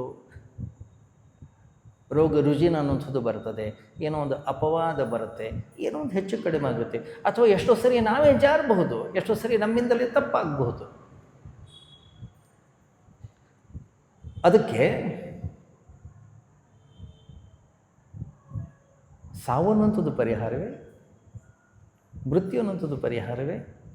ಅಥವಾ ಜಗತ್ತೇ ಸರಿ ಇಲ್ಲ, ಜಗತ್ತೇ ಮೋಸ, ಜಗತ್ತೇ ವಂಚನೆಯಿಂದ ಕೊಟ್ಕೊಂಡಿದ್ದೀವಿ, ಯಾವುದೂ ಸರಿ ಇಲ್ಲ ಅಂಥೇಳಿ ಎಲ್ಲವನ್ನೂ ಕೂಡ ಬೈತಾ ಕೂತ್ಕೊಳ್ಳುವಂಥದ್ದು ಜೀವನದ ಸಾರ್ಥಕತೆಯೇ? ಅಥವಾ ಇದೆಲ್ಲ ಆಗುವಂಥದ್ದೇ. ಯಾಕೆ? ಇದು ಜೀವನದ ಒಂದು ರೀತಿ, ಇದೊಂದು ಜೀವನದ ಒಂದು ನೀತಿ. ಇಲ್ಲಿ ಮಾನ ಅಪಮಾನಗಳು ಇವೆ, ಇಲ್ಲಿ ರಾಗದ್ವೇಷಗಳಿವೆ, ಇಲ್ಲಿ ಸೋಲು ಗೆಲುವುಗಳು ಇವೆ. ಒಂದು ಬಾರಿ ನನ್ನ ಜೀವನದಲ್ಲಿ ನಾನು ಸೋತದ್ದಕ್ಕೆ ನಾನು ಇಷ್ಟೊಂದು ನಿರಾಶನಾಗಿ ಬದುಕುವ ಅವಶ್ಯಕತೆ ಇಲ್ಲ. ಯಾಕೆಂದರೆ ಇದಕ್ಕಿಂತಲೂ ನಾನು ದೊಡ್ಡವನಾಗಿದ್ದೇನೆ. ಇದನ್ನು ಮೆಟ್ಟಿ, ಇದನ್ನು ದಾಟಿ ನಿಲ್ಲಬೇಕು, ಇದನ್ನು ಮೆಟ್ಟಿ ನಾನು ಬೆಳಿಬೇಕು. ಆ ರೀತಿಯಲ್ಲಿ ಬೆಳೆಸುವ, ಆ ರೀತಿಯಲ್ಲಿ ಆ ಮನಸ್ಸಿಗೆ ಶಿಕ್ಷಣವನ್ನು ಕೊಡ್ತಕ್ಕಂಥ, ಆ ರೀತಿಯ ಒಂದು ಪ್ರೋತ್ಸಾಹವನ್ನು ಕೊಡ್ತಕ್ಕಂತಹ ಶಿಕ್ಷಣವನ್ನು ನಾವು ನಮ್ಮ ಮಕ್ಕಳಿಗೆ ಕೊಡಲೇ ಇಲ್ಲ. ಆದ್ದರಿಂದ ನಮ್ಮ ಜೀವನದಲ್ಲಿ ಎಷ್ಟು ವಿಚಿತ್ರವಾದಂಥ ಘಟನೆಗಳು ಘಟಿಸ್ತವೆ ಅಂತಂದರೆ, ಸಣ್ಣ ಸಣ್ಣ ಘಟನೆಗಳಿಗೆ ನಾವು ಅಳ್ತಾ ಕೂತ್ಕೋತೀವಿ, ಸಣ್ಣ ಸಣ್ಣ ಘಟನೆಗಳಿಗೆ ನಾವು ಗೋಳಾಡ್ತೀವಿ, ಸಣ್ಣ ಸಣ್ಣ ಘಟನೆಗಳಿಗೆ ವ್ಯಕ್ತಿ ಆತ್ಮಹತ್ಯೆಯನ್ನು ಮಾಡ್ಕೊಳ್ತಾನೆ, ಸಣ್ಣ ಸಣ್ಣ ಘಟನೆಗಳಿಗೆ ವ್ಯಕ್ತಿ ಹುಚ್ಚನಾಗುತ್ತಾನೆ, ಸಣ್ಣ ಸಣ್ಣ ಘಟನೆಗಳಿಗೆ ವ್ಯಕ್ತಿಗೆ BP ಬರುತ್ತೆ, ಡಯಾಬಿಟೀಸ್ ಬರುತ್ತೆ, ನಾನಾ ಥರದ ವಿಚಿತ್ರವಾದಂಥ ಕಾಯಿಲೆಗಳು ಬರ್ತವೆ. ಎಷ್ಟು ಚೈತನ್ಯ ಸ್ವರೂಪನಾಗಿ ಚೈತನ್ಯದಿಂದ ಬದುಕ್ತಾ ಇದ್ದಂಥ ಒಬ್ಬ ವ್ಯಕ್ತಿ, ಏನೋ ಒಂದು ಸಣ್ಣ ಘಟನೆಗಳಾಗ್ತವೆ, ಒಬ್ಬ ಹುಚ್ಚನ ಹಾಗೆ ಒಂದು ಮೂಲೆನ ಕೂತ್ಕೊಂಡು ಬಿಡ್ತಾನೆ. ನೋಡ್ತೀವಿ ನಾವು. ಗಮನಿಸಿ, ನಾವು ಬೇರೆಯವ್ರು ನೋಡೋದಲ್ಲ, ಎಷ್ಟೋ ಸರಿ ನಾವೇ ಕೂತಿರ್ತೀವಿ, ನಮ್ಮ ಜೀವನದಲ್ಲಿ ಏನೋ ಸಣ್ಣ ಪುಟ್ಟ ಘಟನೆಗಳು ಘಟಿಸ್ತಾ ಇರ್ತೀವಿ. ಹೌದಾ?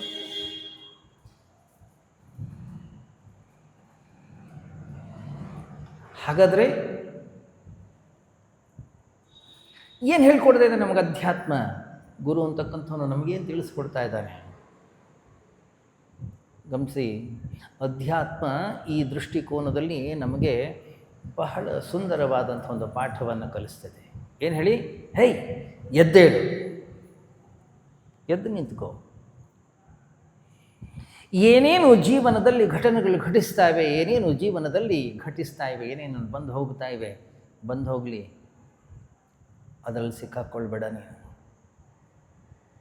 ಯಾಕೆಂದರೆ ನಾನು ಇಷ್ಟಪಟ್ಟ ಹಾಗೆ, ನಾನು ಬಯಸಿದ ಹಾಗೆ, ನಾನು ಅಂದುಕೊಂಡ ಹಾಗೆ ಈ ಜೀವನ ಅನ್ನೋದು ನಡೆಯೋದಿಲ್ಲ. ನಾನು ಬಯಸಿದ ಹಾಗೆ ಈ ಜಗತ್ತಿನಲ್ಲಿ ಯಾವುದೂ ಕೂಡ ಘಟಿಸೋದಿಲ್ಲ. ಈ ಜೀವನದಲ್ಲಿ ಒಂದಿಷ್ಟು ಏರುಪೇರುಗಳು, ಒಂದಿಷ್ಟು ನಿರಾಶೆ, ಒಂದಿಷ್ಟು ಸೋಲು, ಒಂದಿಷ್ಟು ಅಪಮಾನಗಳು ಎಲ್ಲವೂ ಕೂಡ ಸಹಜವೇ. ಜೀವನದಲ್ಲಿ ಘಟಿಸ್ತಕ್ಕಂಥ ಘಟನೆಗಳನ್ನು ಅಂತಃಕರಣದ ಒಳಗಡೆಗೆ ಇಟ್ಕೊಂಡು ನಾನು ಗೋಳಾಡ್ತಾ, ನಾನು ನರಳಾಡ್ತಾ, ನಾನು ಒಂದು ವೇಳೆ ನನ್ನ ಜೀವನವನ್ನು ನರಕ ಮಾಡಿಕೊಂಡ್ರೆ, ಗಮನಿಸಿ, ಅದಕ್ಕೆ ಯಾರೂ ಕೂಡ ಜವಾಬ್ದಾರಲ್ಲ. ಅದಕ್ಕೆ ಭಗವಂತ ಜವಾಬ್ದಾರನಲ್ಲ, ಅದಕ್ಕೆ ಹೊರಗಡೆ ಜಗತ್ತು ಜವಾಬ್ದಾರ ಅಲ್ಲ, ಅದಕ್ಕೆ ಕುಟುಂಬ ಜವಾಬ್ದಾರ ಅಲ್ಲ, ಅದಕ್ಕೆ ಹೊರಗಡೆಯ ಸಮಾಜ ಜವಾಬ್ದಾರ ಅಲ್ಲ, ಮತ್ತು ನಾನೇ ಜವಾಬ್ದಾರನಾಗ್ತೀನಿ. ಯಾಕೆ ಹೇಳಿ? ಯಾಕೆಂದರೆ ಏನೇ ಘಟನೆಗಳು ಘಟಿಸಲಿ, ಆ ಘಟನೆಗಳಿಗೆ ಪ್ರತಿಕ್ರಿಯೆಯನ್ನು ಮಾಡ್ತಕ್ಕಂಥದ್ದು ನನ್ನ ಅಂತಃಕರಣ, ನನ್ನ ಮನಸ್ಸು, ಬುದ್ಧಿ. ಈ ಜಗತ್ತಿನಲ್ಲಿ ನಾನು ನೆಮ್ಮದಿಯ ಜೀವನವನ್ನು ಸಾಗಿಸಬೇಕು. ಹಾಗಾದರೆ ಆ ನೆಮ್ಮದಿಯ ಜೀವನಕ್ಕೆ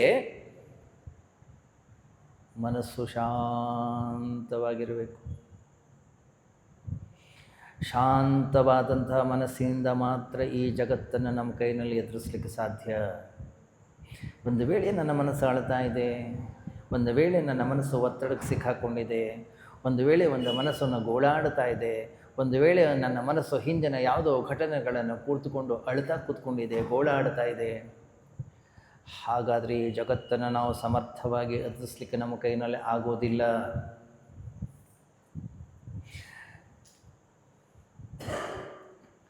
ಒಂದು ಚೆನ್ನಾಗಿ ನಾವು ನೆನಪಿ ಇಟ್ಕೊಳ್ಬೇಕು, ಈ ಜಗತ್ತಿನಲ್ಲಿ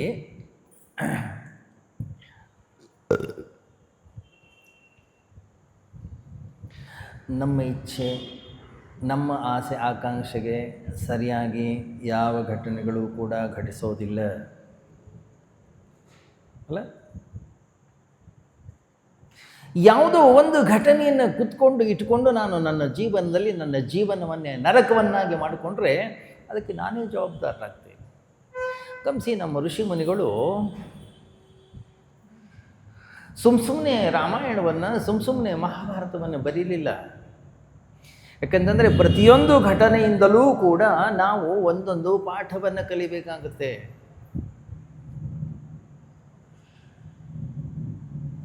ಗಮನಿಸಿ, ನೀವು ಒಂದೇ ಘಟನೆ ನಮಗೆಲ್ಲರಿಗೂ ಕೂಡ ಗೊತ್ತಿದೆ. ಕೈಕೇಯಿ ದಶರಥನಿಗೆ ಹೇಳಿದ್ಲು, ರಾಮ ಕಾಡಿಗೆ ಹೋಗಬೇಕು, ನನ್ನ ಮಗ ಭರತ ರಾಜನಾಗಬೇಕು, ನೀನೇ ಕೊಟ್ಟಂತಹ ವರ ಇದು, ನನಗೆ ಮಾತು ಕೊಟ್ಟಿದ್ದೆ, ನೀನೊಬ್ಬ ಕ್ಷತ್ರಿಯ ರಾಜ, ಅದನ್ನು ನಡೆಸಿಕೊಡ್ಬೇಕು ನೀನು. ಆ ಮಾತನ್ನು ಕೇಳಿದ ದಶರಥ ಸತ್ತೇ ಹೋದ. ಅದರಿಂದ ಅವನ ಕೈನಲ್ಲಿ ಹೊರಗೆ ಬರಲಿಕ್ಕಾಗಲಿಲ್ಲ. ಅದೇ ಮಾತನ್ನು ಲಕ್ಷ್ಮಣ ಕೇಳಿದ, ಉರಿದು ಬಿದ್ದ. ಒಂದು ವೇಳೆ ಎದುರುಗಡೆ ಏನಾದರೂ ಕೈಕೆ ಇದ್ದಿದ್ರೆ ಅವಳ ಕತ್ತನ್ನೇ ಕತ್ತರಿಸ್ಬಿಡ್ತಾ ಇದ್ದ. ಸ್ವಲ್ಪ ಹೊತ್ತು ಉರಿದ, ಮತ್ತು ಅವನು ಶಾಂತನಾದ. ಅದೇ ಮಾತನ್ನು ಶ್ರೀರಾಮಚಂದ್ರ ಕೂಡ ಕೇಳಿದ. ಒಂದು ಕ್ಷಣ ಅವನಿಗೆ ಸಿಡಿಲು ಹೊಡೆದಾಗಾಯಿತು. ಒಂದು ಕ್ಷಣ ಅವನ ಕೈನಲ್ಲಿ ಚೇತರಿಸ್ಕೊಳ್ಳಿಕ್ಕೆ ಆಗಲಿಲ್ಲ. ಚೇತರಿಸ್ಕೊಂಡ ಅವನು ತನ್ನ ಮನಸ್ಸನ್ನು ಸ್ಥಿಮಿತಕ್ಕೆ ತಗೊಂಡು ಬಂದ. ಅವನು ಕೈಕೇಯಿಗೆ ಹೇಳಿದ, ಅಮ್ಮ, ನನ್ನ ತಂದೆ ನಿನಗೆ ಮಾತು ಕೊಟ್ಟಿದ್ದಾರೆ ಅಂತಂದರೆ ಆ ಮಾತನ್ನು ನಡೆಸ್ಕೊಡುವಂಥ ಜವಾಬ್ದಾರಿ ನಂದು, ನೀನು ಚಿಂತೆ ಮಾಡಬೇಡ. ಈಗೋ ಈಗಲೇ ನಾನು ಹೊರಟೆ ಹೋದ.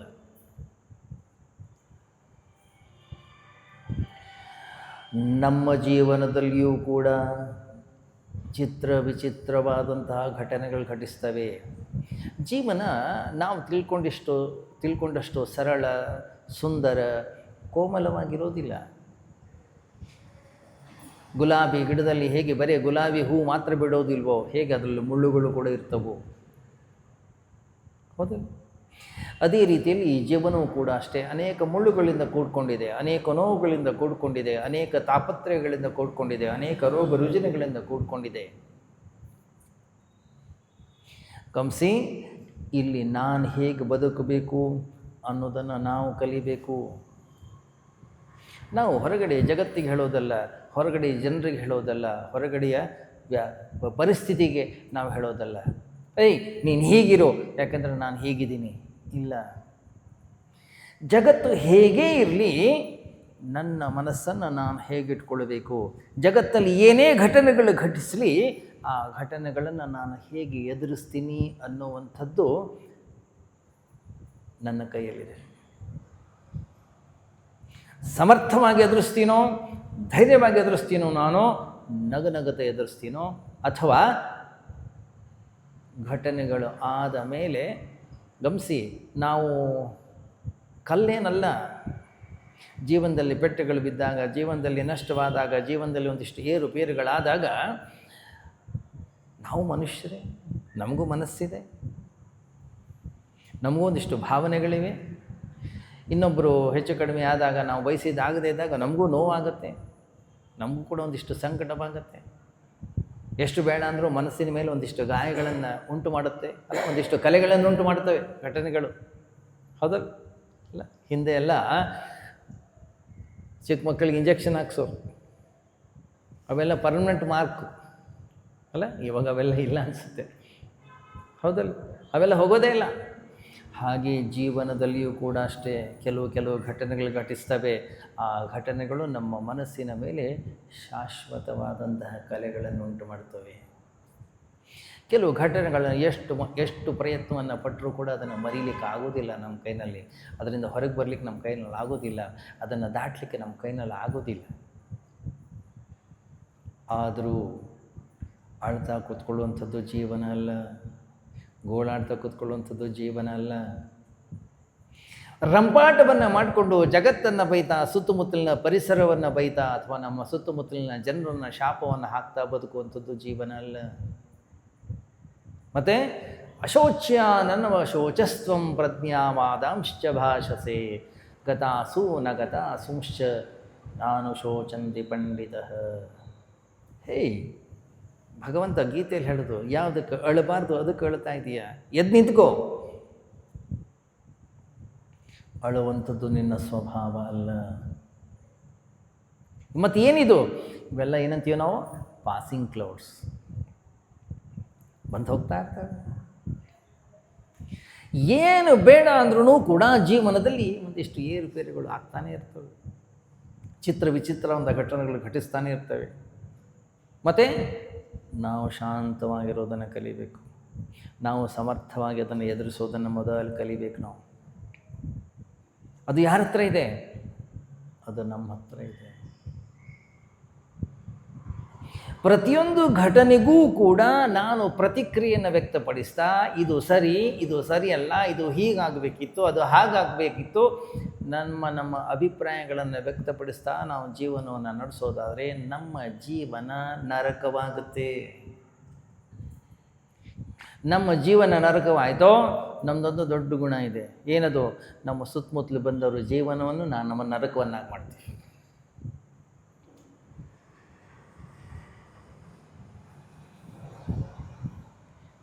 ಇದಕ್ಕಾಗಿ ಭಗವಂತ ನಮಗೆ ಕಳಿಸಿದ್ದಾನೆ ಇಲ್ಲಿ. ಇಷ್ಟು ಸುಂದರವಾದೊಂದು ಶರೀರ, ಸುಂದರವಾದಂಥ ಮನಸ್ಸು, ಬುದ್ಧಿ, ಇಂದ್ರಿಯಗಳನ್ನು ಕೊಟ್ಟಿದ್ದಾನೆ. ಹೌದಲ್ಲ? ಸುಮ್ಮನೆ ಒಂದು ಇಮ್ಯಾಜಿನ್ ಮಾಡ್ಕೊಳ್ಳಿ ನೀವು. ಒಂದು ದಿವಸ ಹೋಗ್ತೀವಿ, ಎಲ್ಲರೂ ಹೋಗಲೇಬೇಕು, ನಾವು ಹೋಗ್ತೀವಿ, ಹೋಗ್ಲಿಕ್ಕೆ ಮನಸ್ಸಿಲ್ಲ ಆದರೂ ಕೂಡ ನಾವು ಹೋಗಲೇಬೇಕು. ಹೌದಲ್ಲ? ಹೋಗ್ತೀವಿ, ಭಗವಂತ ಕೇಳ್ತೇನೆ, ಬಾಪ್ಪ ಎಷ್ಟು ವರ್ಷ ಬದುಕಿದ್ದೆ ನೀನು? ಏನೋ ಸರ್ 75-80 ವರ್ಷ. ಏನೇನು ಮಾಡಿದೆ? ನಿಜ ಹೇಳಿ, ಏನೇನು ಮಾಡಿದ್ದೀವಿ ನಾವು? ಯಾವುದಿದು? ಇಲ್ಲಿ ಬೆಟ್ಟ?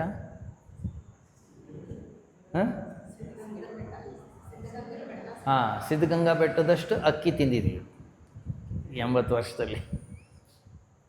ದಿವಸ ಇಷ್ಟಿಷ್ಟೇ.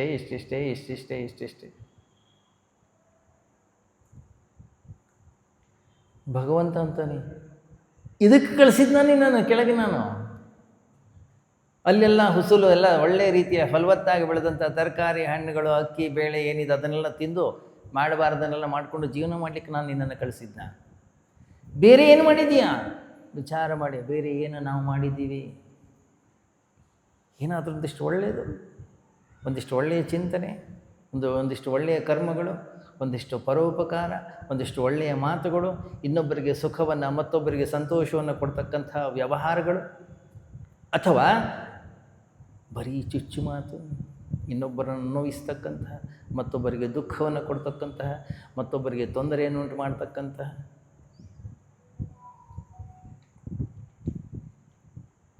ಗಮನಿಸಿ, ಗೊತ್ತಿಲ್ಲ ಭಗವಂತ ನಮ್ಮನ್ನು ಕರೆದು ಕೇಳ್ತಾನೆ ಇಲ್ಲ. ಯಾಕಂದರೆ ಅವನಿಗೆ ಮೊದಲೇ ಅವ್ನು ಚಾರ್ಡ್ ಅಕೌಂಟೆಂಟ್, ಅವ್ನಿಗೆ ಮೊದಲೇ ಎಲ್ಲ ಗೊತ್ತಿರುತ್ತೆ ನಮ್ದು ಹಣೆ ಬಾರಿ ಏನಂತ ಹೇಳಿ. ಒಂದು ವೇಳೆ ಕರೆದರೆ, ಒಂದು ವೇಳೆ ಕೇಳಿದರೆ ಹೇಳುವಂಥ ಕೆಲವು ಕರ್ಮಗಳನ್ನಾದರೂ ನಾವು ಮಾಡಬೇಕು. ಹೌದು. ಗಮನಿಸಿ, ನಾನು ಹಣವನ್ನು ಬೇಕಾದಷ್ಟು ಸಂಗ್ರಹ ಮಾಡ್ಬೋದು, ಆಸ್ತಿ ಪಾಸ್ತಿಗಳನ್ನು ಬೇಕಾದಷ್ಟು ಸಂಗ್ರಹ ಮಾಡ್ಬೋದು, ಬೇಕಾದಷ್ಟು ಆಭರಣಗಳನ್ನು ಕೂಡ ನಾನು ಸಂಗ್ರಹ ಮಾಡಿ ಇಡ್ಬೋದು. ಭಗವಂತ ನಮ್ಮನ್ನು ಅದಕ್ಕಾಗಿ ಇಲ್ಲಿ ಕಳಿಸ್ಲೇ. ಯಾಕೆ ಹೇಳಿ? ನಾವು ಎಲ್ಲ ಮಹಾತ್ಮರುಗಳ ಭಾವಚಿತ್ರವನ್ನು ನಾವು ನಮ್ಮ ಮನೇಲಿ ಇಟ್ಕೊಳ್ತೀವಿ, ಅವರ ಸ್ಮರಣೆ ಮಾಡ್ತೀವಿ, ಬೆಳಗ್ಗೆ ಎದ್ಕೊಳ್ಳಿ ಅವರ ಮುಖ ನೋಡ್ತೀವಿ, ಅವರೆಲ್ಲ ಪ್ರಾತಸ್ಮರಣೀಯರು ಅಂಥೇಳಿ. ಯಾಕೆ? ಅವರಂಥ ಒಂದು ಗುಣ ಆದರೂ ನಮ್ಮಲ್ಲಿ ಬರಲಿ, ಅವರು ಜೀವನ ಮಾಡಿದ ಹಾಗೆ ಸ್ವಲ್ಪ ಆದರೂ ಕೂಡ ನಾವು ಆ ಮಾರ್ಗದಲ್ಲಿ ನಡೆಯೋ ಹಾಗಾಗಲಿ, 4 ಜನರಿಗೆ ಉಪಕಾರ ಮಾಡ್ತಕ್ಕಂಥ, 4 ಜನರಿಗೆ ಸಹಾಯವನ್ನು ಮಾಡ್ತಕ್ಕಂಥ, 4 ಜನರ ಕಣ್ಣೀರನ್ನು ಒರೆಸ್ತಕ್ಕಂಥ ಸ್ವಲ್ಪ ಆದರೂ ಕೆಲಸವನ್ನು ಮಾಡೋದರಲ್ಲಿ ನಾವು ನಮ್ಮನ್ನು ತೊಡಗಿಸಿಕೊಳ್ಳೋದಾದರೆ ನಮ್ಮ ಜೀವನ ಅನ್ನೋದು ಸಾರ್ಥಕವಾಗುತ್ತೆ. ನನ್ನ ಜೀವನ ಕೇವಲ ಹಣ ಗಳಿಸೋದು, ನನ್ನ ಜೀವನ ಕೇವಲ ಅಧಿಕಾರಕ್ಕಾಗಿ, ನನ್ನ ಜೀವನ ಕೇವಲ ಭೋಗಕ್ಕಾಗಿ, ನನ್ನ ಜೀವನ ಕೇವಲ ವಿಷಯಗಳನ್ನು ಅನುಭವಿಸೋದಕ್ಕೆ, ಇಷ್ಟಕ್ಕೆ ಮೀಸಲಾಗಿಡೋದಾದರೆ ನಮಗೂ ಒಂದು ಪ್ರಾಣಿಗಳಿಗೂ ಏನಾಯ್ತು ಹೇಳಿ ವ್ಯತ್ಯಾಸ?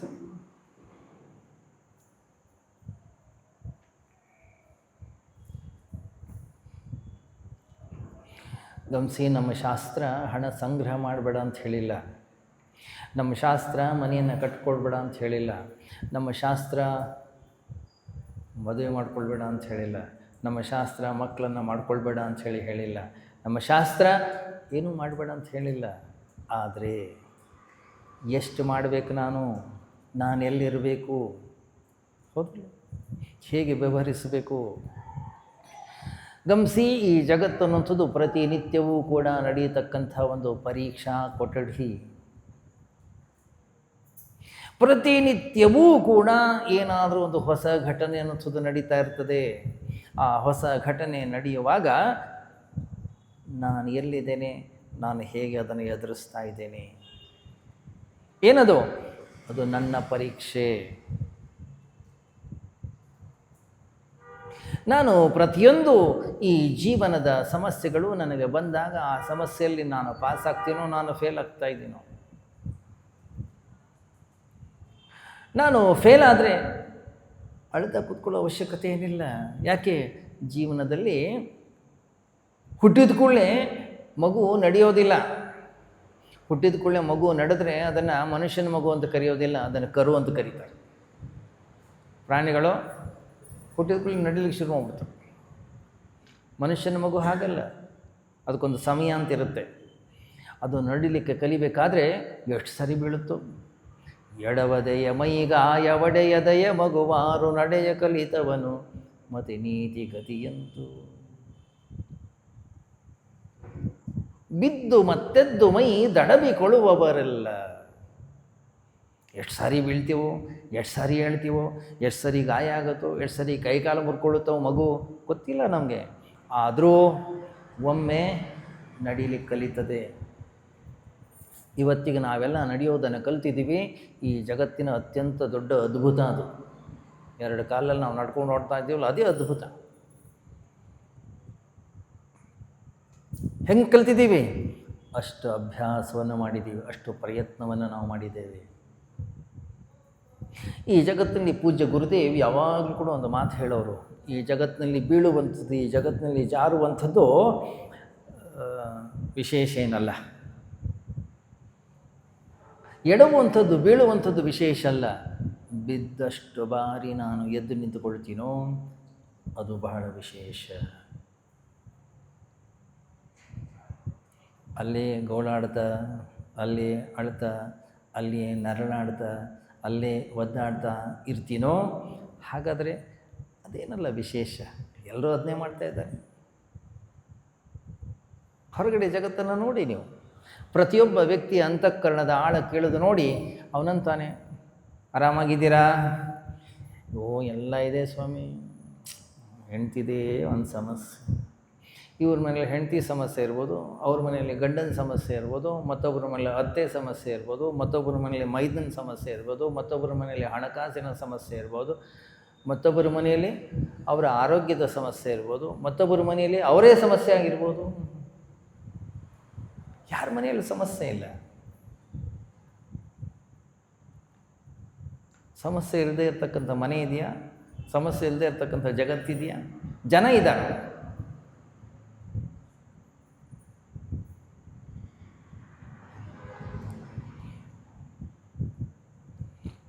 ಭಗವಂತನಲ್ಲಿ ಹೋಗಿ ಏನು ಕೇಳ್ಕೊಳ್ಳಿಕ್ಕೆ ಇಷ್ಟಪಡ್ತೀವಿ ನಾವು? ಹೇ ಭಗವನ್, ನನಗೆ ದುಃಖವೇ ಬರಬಾರ್ದು, ನನಗೆ ಕಷ್ಟಗಳೇ ಬರಬಾರ್ದು, ನನಗೆ ತಾಪತ್ರಯಗಳೇ ಬರಬಾರ್ದು.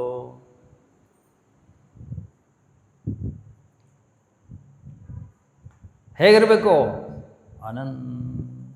ನೆಮ್ಮದಿ ಸಂತೋಷ. ಗಮನಿಸಿದರೆ ನೀವು ಹಾಸ್ಪಿಟ್ಲಲ್ಲಿ ವ್ಯಕ್ತಿಯನ್ನು ICUಯಲ್ಲಿ ಅಡ್ಮಿಟ್ ಮಾಡಿರ್ತಾರೆ. ಅಲ್ಲೊಂದು ಮಾನಿಟರ್ ಹಾಕಿರ್ತಾರೆ, ಅವನ ಹಾರ್ಟ್ ರೇಟು ಅದು ಇದೆಲ್ಲ ಚೆಕ್ ಮಾಡಲಿಕ್ಕೆ. ಅದು ಯಾವಾಗಲೂ ಮೇಲೆ ಕೆಳಗೆ ಮೇಲೆ ಕೆಳಗೆ ಮೇಲೆ ಕೆಳಗೆ ಹೋಗ್ತಾ ಇರುತ್ತೆ. ಯಾವಾಗ ಅದು ಫ್ಲ್ಯಾಟ್ ಆಯಿತೋ ಕಳಿಸ್ಬಿಡ್ತಾರೆ. ಎಲ್ಲಿ ತನಕ ಅದು ಮೇಲೆ ಕೆಳಗೆ ಓಡಾಡ್ತಾ ಇರುತ್ತೆ ಅಲ್ಲಿ ತನಕ ಏನರ್ಥ? ವ್ಯಕ್ತಿ ಜೀವಂತವಾಗಿದ್ದಾನೆ, ವ್ಯಕ್ತಿ ಬದುಕಿದ್ದಾನೆ. ಹಾಗಾದರೆ ಜೀವನ ಅನ್ನೋದು ಫ್ಲ್ಯಾಟ್ ರೇಖೆ ಅಲ್ಲ, ಸರಳ ರೇಖೆ ಅಲ್ಲ. ಜೀವನ ಅನ್ನೋಂಥದ್ದು ಏರು ತಗ್ಗುಗಳಿಂದ ಕೂಡಿರ್ತಕ್ಕಂಥದ್ದು. ಏರು ತಗ್ಗುಗಳಿಂದ ಕೂಡಿದರೆ ಅದಕ್ಕೆ ಹೆಸರು ಜೀವನ. ಜೀವನ ಒಂದೇ ಥರ ಆಯಿತು, ಹಾಗಾದರೆ ಮುಗೀತು, ಕ್ಲೋಸ್.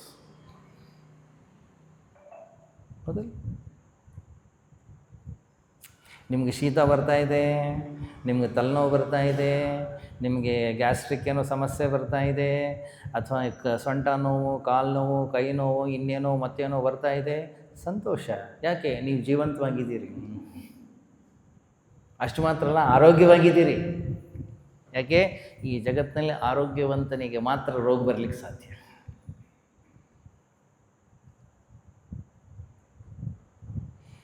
ಎಲ್ಲ ಇಲ್ಲ ಇಲ್ಲ ಎಲ್ಲ ಒಂದೇ ಥರ. ಆ ರೀತಿಯ ಜೀವನ ಇಲ್ಲ. ಎಲ್ಲಿ ತನಕ ನಾವು ಬದುಕಿರ್ತೀವಿ, ಎಲ್ಲಿ ತನಕ ನಾವು ಕೆಲಸವನ್ನು ಮಾಡ್ತಾ ಇರ್ತೀವಿ, ಅಲ್ಲಿ ತನಕ ಮೈ ಅನ್ನೋಂಥದ್ದು ಬೆವರ್ತಾ ಇರುತ್ತೆ. ನೀವು ಮೈ ಅನ್ನೋಂಥದ್ದು ಬೆವರಲೇಬೇಕು. ಮೈ ಬೆವರಿದ್ರೆ ನೀವು ಆರೋಗ್ಯವಾಗಿದ್ದೀರಿ ಅಂತ ಅರ್ಥ.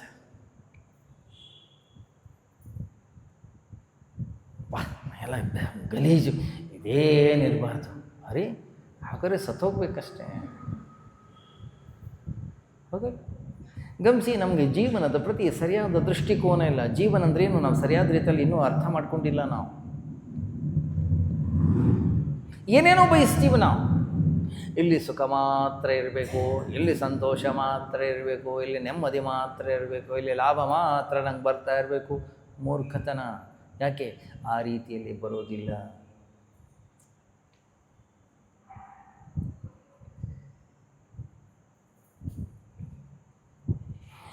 ಎಲ್ಲಿ ಸುಖ ದುಃಖ ಎರಡೂ ಇದೆ, ಎಲ್ಲಿ ಲಾಭ ನಷ್ಟ ಎರಡೂ ಇದೆ, ಎಲ್ಲಿ ಆರೋಗ್ಯ ರೋಗ ಎರಡೂ ಇದೆ, ಅದಕ್ಕೆ ಹೆಸರು ಜೀವನ.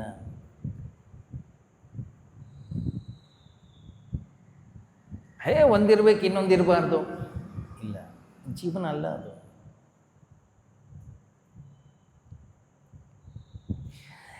ಈ ರೀತಿ ಇರ್ತಕ್ಕಂತಹ ಈ ಜಗತ್ತಿನಲ್ಲಿ ನಾನು ಹೇಗೆ ಬದುಕಬೇಕು ಅನ್ನುವಂಥದ್ದು ಏನಿದೆ ಅದಕ್ಕೆ ಹೆಸರು ಅಧ್ಯಾತ್ಮ. ಅಧ್ಯಾತ್ಮ ಅಂತಂದರೆ ಎಲ್ಲೋ ದೇವಸ್ಥಾನದಲ್ಲಿ ಹೋಗಿ ಕೂತ್ಕೊಳ್ಳೋದಲ್ಲ. ಅಧ್ಯಾತ್ಮ ಅಂತಂದರೆ ಜಪಮಾಲೆ ಇಟ್ಕೊಂಡು ರಾಮ್ ರಾಮ್ ರಾಮ್ ರಾಮ್ ಅಂತೀನಿ. ಅನ್ನಿ, ತಪ್ಪೇನಿಲ್ಲ ಅದರಲ್ಲಿ. ಆದರೆ ಸಮಸ್ಯೆಗಳು ಬಂದಾಗ, ಪೆಟ್ಟುಗಳು ಬಿದ್ದಾಗ, ಜೀವನದಲ್ಲಿ ಏರುಪೇರುಗಳಾದಾಗ, ನಷ್ಟವಾದಾಗ, ನಾನಾ ಥರದ ಚಿತ್ರ ವಿಚಿತ್ರವಾದಂಥ ಅಲೆಗಳು ಬಂದು ಅಪ್ಪಳಿಸುವಾಗ ಹೇಗೆ ಎದುರಿಸ್ತೀನಿ ನಾನು ಹೆದರ್ಕೊಂಡು ಓಡೋಗ್ತಾ ಇದ್ದೀನೋ ಅಥವಾ ಸಮರ್ಥವಾಗಿ ಅದನ್ನು ಎದುರಿಸ್ತಾ ಇದ್ದೀನೋ? ಒಬ್ಬ ವ್ಯಕ್ತಿಯ ಸಾಧನೆ ಅಲ್ಲಿ ಬರುತ್ತೆ.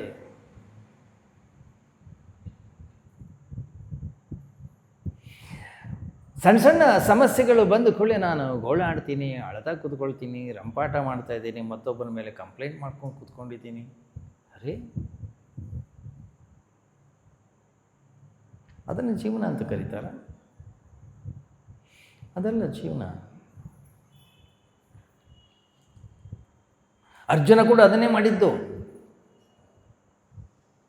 ಗಮನಿಸಿ, ನಮ್ಮದೊಂದು ವಿಶಾಲತೆ, ಒಂದು ವೈಶಾಲ್ಯತೆ, ನಮ್ಮ ಒಂದು ವಿಶೇಷತೆ ಏನಪ್ಪ ಅಂತಂದರೆ, ನಮಗೇನು ಮಾಡಲಿಕ್ಕೆ ಮನಸ್ಸಿಲ್ಲ ಅದನ್ನು ನಾನು ಯಾಕೆ ಮಾಡೋದಿಲ್ಲ ಅಂಥೇಳಿ ಒಂದು ದೊಡ್ಡ ಲಿಸ್ಟ್ ಕೊಡ್ತೀನಿ.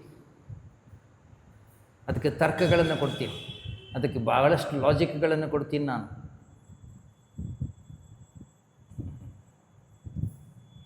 ಇಡೀ ಭಗವದ್ಗೀತೆಯ ಮೊದಲನೇ ಅಧ್ಯಾಯದಲ್ಲಿ ಅರ್ಜುನ ಮಾಡಿದ್ದನ್ನೇ ಅಲ್ಲ.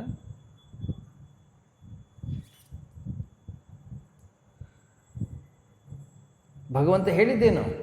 ಹೇ, ಇದನ್ನೆಲ್ಲ ಬಿಡು, ಇದರಿಂದ ಮೇಲೆ ಹೇಳು. ಯಾಕೆ? ಇದು ಜಗತ್ತು. ಜಗತ್ತಿನಲ್ಲಿ ರಾಗದ್ವೇಷಗಳಿವೆ, ಜಗತ್ತಿನಲ್ಲಿ ಹೊಟ್ಟೆ ಕಿಚ್ಚು ಮತ್ಸರಗಳಿವೆ, ಜಗತ್ತಿನಲ್ಲಿ ಏರುಪೇರುಗಳಿವೆ, ಜಗತ್ತಿನಲ್ಲಿ ಏರಿಳಿತಗಳಿವೆ. ಇವುಗಳ ಜೊತೆ ಹೇಗೆ ಬದುಕಬೇಕು ಅನ್ನೋದನ್ನು ನಮಗೆ ಭಗವದ್ಗೀತೆ ಹೇಳಿಕೊಡುತ್ತೆ ಅಲ್ಲ. ಪೂಜ್ಯ ಗುರುದೇವ್ ನಮ್ಮ ಶಾಸ್ತ್ರಕ್ಕೆ ಹೆಸರು ಕೊಟ್ಟರು ಆರ್ಟ್ ಆಫ್ ಲಿವಿಂಗ್. ಭಗವದ್ಗೀತೆಗೆ ಅವ್ರ ಹೆಸರು ಕೊಟ್ಟರು ಆರ್ಟ್ ಆಫ್ ಮ್ಯಾನ್ ಮೇಕಿಂಗ್. ಗೀತೆಯನ್ನು ಏನಕ್ಕೆ ಓದಬೇಕು ನಾವು? ಗೀತೆಯನ್ನು ಯಾಕೆ ಓದಬೇಕು ಅಂತಂದರೆ, ಜೀವನದಲ್ಲಿ ಏನು ಬೇಕಾದ ಘಟನೆಗಳು ಘಟಿಸಲಿ, ಅಳ್ತಾ ಕೂತ್ಕೊಳ್ಳೋದಲ್ಲ, ಓಡಿ ಹೋಗೋದಲ್ಲ. ಎಲ್ಲಿ ಹೋಗ್ತೀರಿ ಓಡಿ? ಎಲ್ಲಿ ಹೋಗ್ಲಿಕ್ಕೆ ಸಾಧ್ಯ ಇದೆ? ಅಥವಾ ಸಮಸ್ಯೆಗಳನ್ನು ಪರಿಹರಿಸಿಕೊಳ್ಳಿಕ್ಕಾಗಿ ಮೃತ್ಯು ಪರಿಹಾರ ಅಲ್ಲ.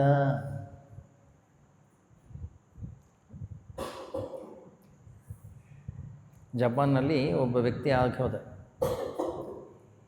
ಅವನು ಎಲ್ಲರಿಗೂ ಹೇಳೋನಂತೆ, ನೋಡಿಪ್ಪ, ಜೀವನದಲ್ಲಿ ಸುಖ ಇಲ್ಲ, ಜೀವನ ಅಶಾಶ್ವತ, ಜೀವನದಲ್ಲಿ ನೀವೇನೇ ಪ್ರಯತ್ನವನ್ನು ಮಾಡಿದರೂ ಕೂಡ ನಿಮಗೆ ಲಾಭ ಇಲ್ಲ, ಸಂತೋಷ ಇಲ್ಲ. ಅದಕ್ಕೊಬ್ಬ ಶಿಷ್ಯ ಎದ್ದು ನಿಂತು ಕೇಳ್ದ, ಸರ್ ಏನು ಹೇಳಲಿಕ್ಕೆ ಹೊರಟಿದ್ದೀರಾ? ಏನು ನೋಡಿದರೂ ಜೀವನದಲ್ಲಿ ಸುಖ ಇಲ್ಲ, ಸಂತೋಷ ಇಲ್ಲ, ಮದುವೆ ಮಾಡ್ಕೊಳ್ಬೇಡ, ಮನೆ ಕಟ್ಕೊಳ್ಬೇಡ, ಮಕ್ಕಳನ್ನು ಮಾಡ್ಕೊಳ್ಬೇಡ, ಕೆಲಸ ಮಾಡಬೇಡ, ಊಟ ಮಾಡಬೇಡ, ಏನು ಸತ್ತೋಗೋದ? ಹಾಂ, ಬೆಸ್ಟ್. ಅವ್ರ ಮಾತು ಕೇಳ್ಕೊಂಡು ಎಷ್ಟೋ ಜನ ಸತ್ತೋದ್ರು. ಇವನಿಗೆ 90 ವರ್ಷ, ಇನ್ನೂ ಉಪದೇಶ ಮಾಡ್ತಾನೆ ಇದ್ದಾನೆ.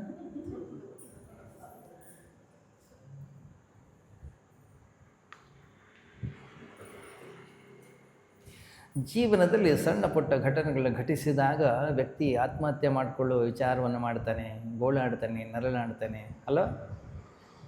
ಒಂದು ಸರಿ ನಾವು ICUಗೆ ಹೋಗಿ ನೋಡಬೇಕು.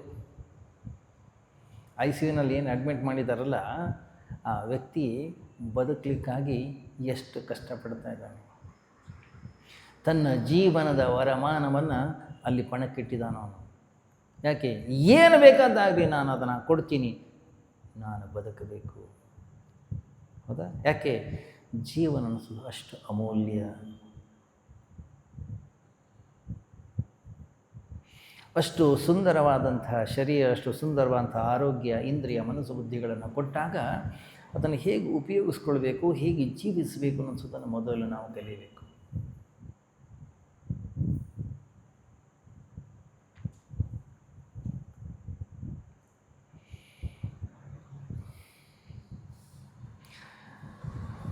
ನಮ್ಮ ಆಶ್ರಮದಲ್ಲಿ 2 ನಾಯಿ ಸಾಕಿದ್ದೀನಿ ನಾನು. ನಮ್ಮ ಆಶ್ರಮದಲ್ಲಿ 2 ನಾಯಿ ಇದೆ. ನಾವು ಹೇಗೆ ಬೆಳಗ್ಗೆ ತಿಂಡಿ, ಮಧ್ಯಾಹ್ನ ಊಟ, ರಾತ್ರಿ ಊಟ ತಿಂತೀವಿ, ಹಾಗೆ ಅದಕ್ಕೂ ಕೂಡ 3 ಹೊತ್ತು ಊಟಕ್ಕೆ ಹಾಕ್ತೀವಿ. ಅದು ಒಂದು ಹೊತ್ತಿನ ಊಟ ತಿಂತಿರಲಿಲ್ಲ. ಹಾಗಂತೇಳಿ ಹಾಕಿದ್ದೆಲ್ಲ ತಿಂತಿರಲಿಲ್ಲಲ್ಲ, ಸ್ವಲ್ಪ ತಿಂತಿತ್ತು. ಕೊನೆಗೆ ಎಂಡ್ ಆಫ್ ದ ಡೇ ನಾವು ನೋಡಿದಾಗ ಒಂದು ಹೊತ್ತು ಏನು ಹಾಕ್ತಿದ್ವಲ್ಲ ಅದನ್ನು ಬಿಟ್ಬಿಡ್ತಿತ್ತು, ಅಷ್ಟು ಮಿಕ್ಕಿರ್ತಿತ್ತು. ನಾವು ಡಾಕ್ಟ್ರ್ ಹತ್ರ ಹೋದ್ವಿ, ಸರ್ ಏನೋ ಹೊಟ್ಟೆ ಹಾಳಾಗಿದೆ, ಇದೊಂದು ಇಂಜೆಕ್ಷನ್ ಕೊಡಿ, ಇದಕ್ಕೊಂದು ಮಾತ್ರೆ ಕೊಡಿ, ಇದನ್ನು ಸರಿ ಮಾಡಿ. ಸರ್ ನಿಮ್ಮ ನಾಯಿ ಎಲ್ಲ ನಾಯಿಗಳಿಗಿಂತ ಆರೋಗ್ಯಕರವಾಗಿದೆ, ಇದಕ್ಕೇನಕ್ಕೆ ಇಂಜೆಕ್ಷನ್, ಚೆನ್ನಾಗಿದೆ, ಇದು ಏನು ಬೇಡ, ನೀವು ತೊಗೊಂಡೋಗಿ. ಹಾಗೆ ಸುಮಾರು ದಿನಗಳ ನಂತರ ಯಾರ್ಯಾರೋ ಬರ್ತಾ ಇರ್ತಾರೆ ಆಶ್ರಮಕ್ಕೆ. ಹಾಗೆ ಯಾರೊಬ್ಬರು ಬಂದರು, ನಾನು ಹೇಳಿದೆ ನಿಮ್ಮ ಮನೇಲಿ ನಾಯಿ? ಹೌದು, ನಮ್ಮಲ್ಲಿ 2 ನಾಯಿ ಇದೆ. ಎಷ್ಟು ಸರಿ ಊಟಕ್ಕೆ ಹಾಕ್ತೀನಿ? 2 ಸರಿ ಊಟಕ್ಕೆ ಹಾಕ್ತೀನಿ. 2 ಸರಿ? ಹಾಂ. ನೀವು 3 ಸರಿ ಹಾಕಬಾರ್ದು. 3 ಸರಿ ಹಾಕಬಾರ್ದು ಅಂತ ಅವ್ರು ಹೇಳಿದರು. ಆದರೆ 2 ಸರಿ ತಿನ್ನಬೇಕು ಅನ್ನೋಂಥ ವಿವೇಕ ನಾಯಿಗಿದೆ, 3 ಸರಿ ಹಾಕಬಾರ್ದು ಅನ್ನೋಂಥ ವಿವೇಕ ನಮಗಿಲ್ಲ. ಅದರ ಅರ್ಥ ಏನು? ಎಷ್ಟು ತಿನ್ನಬೇಕು, ಎಷ್ಟು ತಿನ್ನಬಾರದು ಅನ್ನುವಂಥದ್ದು ಅದಕ್ಕೆ ಗೊತ್ತಿದೆ. ಎಷ್ಟು ವಿಚಿತ್ರ. ನಾವು ಡಾಕ್ಟ್ರ್ ಹತ್ರ ಹೋದರೆ ಡಾಕ್ಟರು ನಮಗೆ ಡಯಟ್ ಚಾರ್ಟ್ ಕೊಡ್ತಾರೆ. ನಿಜವಾಗ್ಲೂ ಹೇಳ್ತೀನಿ, ಅದಕ್ಕಿಂತ ದೊಡ್ಡ ಅಪಮಾನ ಇನ್ನೊಂದಿಲ್ಲ. ಡಾಕ್ಟ್ರ್ ನಮ್ಗೆ ಹೇಳ್ತಾರೆ, ನೀವು ಇಷ್ಟು ತಿಂದರೆ ಸಾಕು, ಇದನ್ನು ಇಡ್ಲಿ ಇಷ್ಟೇ ತಿನ್ನಬೇಕು, ದೋಸೆ ನೀವು ಇಷ್ಟೇ ತಿನ್ನಬೇಕು, ಚಪಾತಿ ನೀವು ಇಷ್ಟೇ ತಿನ್ನಬೇಕು, ಆಹಾರ ಇಷ್ಟೇ ತಿನ್ನಬೇಕು, ಇಷ್ಟು ವಾಕಿಂಗ್ ಮಾಡಬೇಕು ನೀವು, ಅಂದರೆ ನೀವು ಆರೋಗ್ಯಕರವಾಗಿರ್ತೀರಿ.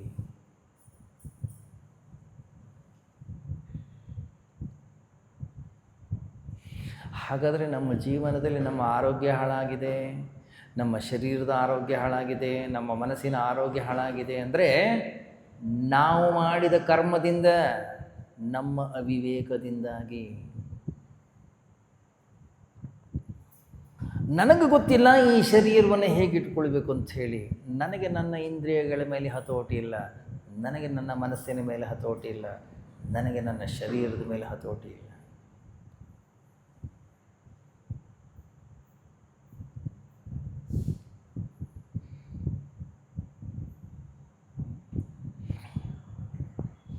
ಏನೋ ನೋಡ್ತೀವಿ, ಬೇಕು, ಕೊಟ್ಟಾಯಿತು. ಏನೋ ಕೇಳ್ತೀವಿ, ಬೇಕು, ಕೊಟ್ಟಾಯಿತು. ಏನೋ ಮುಟ್ತೀವಿ, ಬೇಕು, ಕೊಟ್ಟಾಯಿತು. ಏನು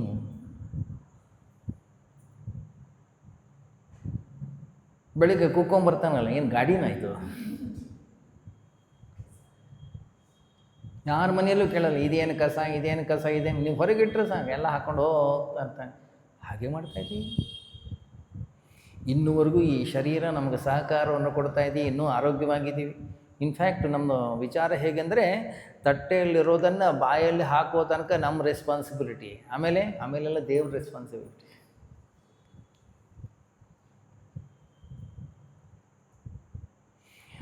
ಶರೀರವನ್ನು ಹೇಗಿಟ್ಕೊಳ್ಬೇಕಂತಕ್ಕಂಥ ವಿವೇಕ ನಮಗಿಲ್ಲ. ಗಮನಿಸಿ, ಮನಸ್ಸನ್ನು ಕೂಡ ಹೇಗಿಟ್ಕೊಳ್ಬೇಕು ಅನ್ನೋದನ್ನು ನಾವು ಕಲಿಬೇಕು.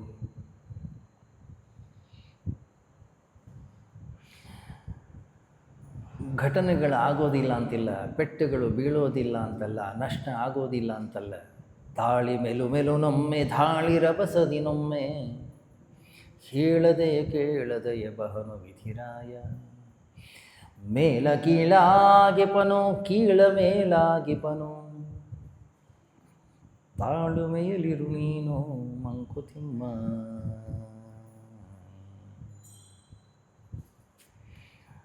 ತಾಳ್ಮೆಯಿಂದಿರೋದನ್ನು ಮೊದಲು ಕಲಿಬೇಕು ನಾವು. ಗಮನಿಸಿ, ಜೀವನದಲ್ಲಿ ನಾವು ನೆಮ್ಮದಿಯಿಂದ ಇರಬೇಕು, ಕೆಲವು ಸೂತ್ರಗಳನ್ನು ನಾವು ಪಾಲಿಸಬೇಕಾಗುತ್ತೆ. ಜೀವನದಲ್ಲಿ ಏನೇ ಘಟನೆಗಳು ಘಟಿಸಲಿ, ಎಲ್ಲದಕ್ಕೂ ಕೂಡ ನಾವು ಪ್ರತಿಕ್ರಿಯೆಯನ್ನು ಅಭಿವ್ಯಕ್ತಪಡಿಸಬೇಕು ಅಂತೇನಿಲ್ಲ ಅಲ್ಲ. ಆದರೂ ಭಾಳ ಉತ್ಸಾಹಿಗಳು ನಾವು. ಜೀವನದಲ್ಲಿ ಏನು ಬೇಕಾದಾಗಲಿ ನಮ್ಮದು ಫಸ್ಟ್ ಒಪಿನಿಯನ್ ಹೇಳ್ತೀವಿ, ಸ್ವಾಮೀಜಿ ಇದೇನಾಯ್ತಲ್ಲ ಇದು ಸರಿ ಇಲ್ಲ. ಯಾರು ಕೇಳಿದ್ರು ನಿಮ್ಮನ್ನು ಯಾರಾದರೂ ಕೇಳಿದ್ದಾರೆ? ನಾನು ಮಾಡಿದ ಸರಿಯಾ, ನಾನು ಮಾಡಿದ ತಪ್ಪ, ಹೇಗೆ ಮಾಡಿದರೆ ಸರಿ, ಹೇಗೆ ಮಾಡಬೇಕಿತ್ತು? ಅಲ್ಲ, ಭಗವಂತ ಏನಾದರೂ ನಮ್ಮನ್ನು ಬಂದು ಕೇಳಿದಾನ ಸಜೆಷನ್? ಇನ್ನೊಬ್ಬರಿಗೆ ಸಜೆಷನ್ ಕೊಡ್ತಾ ಹೋಗ್ತೀವಿ ನಾವು. ಏಯ್ ನೀನು ಹೇಗಿರೋ, ನೀನು ಹೇಗಿರೋ, ಅದನ್ನು ಹಂಗೆ ಮಾಡು, ಇದನ್ನು ಹಿಂಗೆ ಮಾಡು. ತಿದ್ದಿಕೊಳು ನಿನ್ನ ನೀನು ಜಗವ ತಿದ್ದುವುದಿರಲಿ, ತಿದ್ದಿಕೆಗೆ ಒಂದು ಮಿತಿಯುಂಟು ಬರೆಯದಿರು.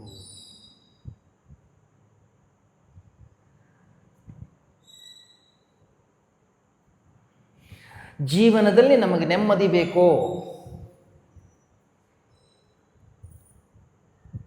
ಇನ್ನೊಬ್ಬರ ಬಗ್ಗೆ ಕಾಮೆಂಟ್ ಮಾಡೋದನ್ನು ನಿಲ್ಲಿಸ್ಬೇಕು. ಜೀವನದಲ್ಲಿ ನಮಗೆ ಶಾಂತಿ ಬೇಕೋ? ಕಂಪ್ಲೇಂಟ್ ಮಾಡೋದನ್ನು ನಿಲ್ಲಿಸ್ಬೇಕು. ಅವ್ರು ಸರಿ ಇಲ್ಲ, ಅವ್ರು ನಂಗೆ ಹಿಂಗೆ ಅಂತಾರೆ, ಇವ್ರು ಸರಿ ಇಲ್ಲ, ಇವ್ರು ನನ್ನ ಜೊತೆ ಈ ರೀತಿಯ ವ್ಯವಹಾರವನ್ನು ಮಾಡ್ತಾರೆ, ಅವ್ರು ಸರಿ ಇಲ್ಲ. ಬೆಳಿಗ್ಗೆ ಎದ್ದು ಕೂಡಲೇ ಒಂದು ಸಂಕಲ್ಪವನ್ನು ಮಾಡಬೇಕು. ಏನದು? ನನ್ನ ಜೀವನದಲ್ಲಿ ಇವತ್ತು ಏನು ಬೇಕಾದ ಘಟನೆಗಳು ಘಟಿಸಲಿ, ನಾನು ಪ್ರತಿಕ್ರಿಯೆಯನ್ನು ವ್ಯಕ್ತಪಡಿಸೋದಿಲ್ಲ. ಏನದು? ಅದೇ ದೊಡ್ಡ ತಪಸ್ಸು. ಯಾವತ್ತು ನೀವು ಆ ರೀತಿ ನಿರ್ಧಾರವನ್ನು ಮಾಡ್ತೀರೋ, ಎಂತೆಂಥ ಜನ ಬರ್ತಾರೆ ಹೇಳಿ ಅವತ್ತು ನಿಮ್ಮನ್ನು ಪರೀಕ್ಷೆ ಮಾಡಲಿಕ್ಕೆ. ಅಲ್ಲ, ನಾಳೆ ಏಕಾದಶಿ. ಹಾಂ, ಏಕಾದಶಿ ದಿವಸ ನೀವು ಯಾವತ್ತೂ ಉಪವಾಸ ಮಾಡಬೇಕು ಅಂತ ನಿರ್ಧಾರ ಮಾಡ್ತೀರಿ, ಅವತ್ತಿನ ದಿವಸ ತಿರುಪತಿ ಕಲ್ಯಾಣೋತ್ಸವದ ಲಡ್ಡು ಬರುತ್ತೆ.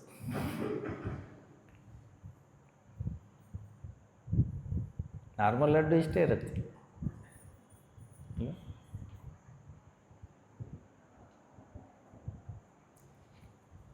ಏನು ತಪಸ್ಸಂದರೆ ದೇವರ ಕೋಣೆಯಲ್ಲಿ ಹೋಗಿ ಕಣ್ಣು ಮುಚ್ಕೊಂಡು ಕೂತ್ಕೊಂಡು ಒಂದೊಂದು ತಾಸು ಅರ್ಧ ತಾಸು ಕೂತ್ಕೊಳ್ಳೋದು ತಪಸ್ಸಲ್ಲ. ಮತ್ತು ಜೀವನದಲ್ಲಿ ಏನು ಬೇಕಾದ ಘಟನೆಗಳು ಘಟಿಸಲಿ, ನಾನು ನನ್ನ ಮನಸ್ಸಿನ ಪ್ರಶಾಂತತೆಯನ್ನು ಹಾಳು ಮಾಡಿಕೊಳ್ಳೋದಿಲ್ಲ. ಅದಕ್ಕೆ ಹೆಸರು ತಪಸ್ಸು.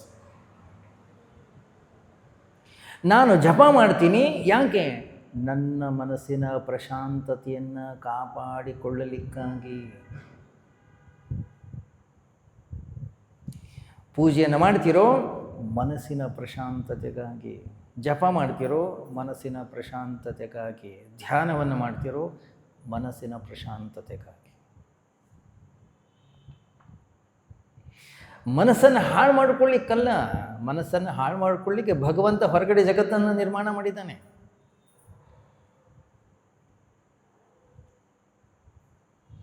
ಸುಮ್ಮನೆ ಹೊರಗಡೆ ವಸ್ತುಗಳನ್ನು ನೋಡಿದರೆ ಸಾಕು ಮನಸ್ಸು ಹಾಳಾಗುತ್ತದೆ. ಗಮನಿಸಿ, ನೀವು ಮೇನ್ ರೋಡಲ್ಲಿ ಹೋಗಿ ಏನು ದೊಡ್ಡ ದೊಡ್ಡ ಹೋರ್ಡಿಂಗ್ಸ್ ಹಾಕಿದ್ದಾರೆ. ಅದು ಸೀರೆದಂತೆ, ಅದು ಆಭರಣದಂತೆ, ಅದು ಸೋಪಿಂದಂತೆ, ಅದು ಶಾಂಪೂದಂತೆ, ಒಂದೋ ಎರಡೋ. ಏನವೆಲ್ಲ? ಪ್ರಶಾಂತವಾದಂಥ ಮನಸ್ಸಿನಲ್ಲೇ ಹೇಗೆ ಪ್ರಶಾಂತವಾದಂಥ ಕೊಳದಲ್ಲಿ ಒಂದು ಕಲ್ಲು ಹಾಕ್ತೀವೋ ನಾವು, ಹಾಗೆ ಹೊರಗಡೆ ಜಗತ್ತಿನಲ್ಲಿ ಬೇಕಾದಷ್ಟು ವ್ಯವಸ್ಥೆ ಇದೆ.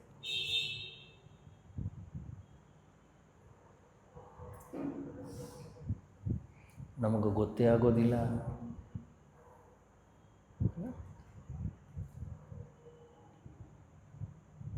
ಅದಕ್ಕೆ ಆಚಾರ್ಯ ಶಂಕರರು ತಮ್ಮ ಭಾಷ್ಯದಲ್ಲಿ ಬಹಳ ಸುಂದರವಾದ ಒಂದು ಮಾತನ್ನು ಬರೀತಾರೆ. ಆಹಾರ ಅಂತಂದರೆ ನಾವೇನು ತಿಳ್ಕೊಳ್ತೀವಿ, ನಾವೇನು ತಟ್ಟೆಯಲ್ಲಿ ಹಾಕ್ಕೊಂಡು ಏನು ತಿಂತೀವಲ್ಲ, ಅದು ಅನ್ನನೋ, ಅದು ಚಪಾತಿನೋ, ಅದು ರೊಟ್ಟಿನೋ, ಅದು ಹಣ್ಣು ಅಥವಾ ಡ್ರೈ ಫ್ರೂಟ್ಸೋ, ಇನ್ನೇನು ಸ್ವೀಟೋ ಮತ್ತೊಂದು, ಅದೆಲ್ಲ ಏನು ತಿಂತೀವಲ್ಲ ಅದನ್ನಷ್ಟೇ ಆಹಾರ ಅಂತ ತಿಳ್ಕೊಂಡಿದ್ದೀವಿ. ಆಚಾರ್ಯ ಶಂಕರ್ ಅಂತಾರೆ, ಆಹ್ರಿಯತೆ ಇತಿ ಆಹಾರ. ಯಾವುದ್ಯಾವುದು ಹೊರಗಡೆಗಿಂದ ಒಳಗಡೆಗೆ ಪ್ರವೇಶವನ್ನು ಮಾಡ್ತದೋ ಎಲ್ಲದಕ್ಕೂ ಕೂಡ ಹೆಸರು ಆಹಾರ. ಕಣ್ಣಿನ ಮೂಲಕ ರೂಪವನ್ನು ನೋಡ್ತೀವಿ, ರೂಪ ಕಣ್ಣಿನ ಮೂಲಕ ಒಳಗೆ ಪ್ರವೇಶ ಮಾಡ್ತೋ, ಹಾಗಾದ್ರೆ ಅದು ಕಣ್ಣಿಗೆ ಆಹಾರ. ಕಿವಿಯ ಮೂಲಕ ಶಬ್ದ ಒಳಗಡೆ ಹೋಯ್ತೋ, ಹಾಗಾದರೆ ಅದು ಕಿವಿಗೆ ಆಹಾರ.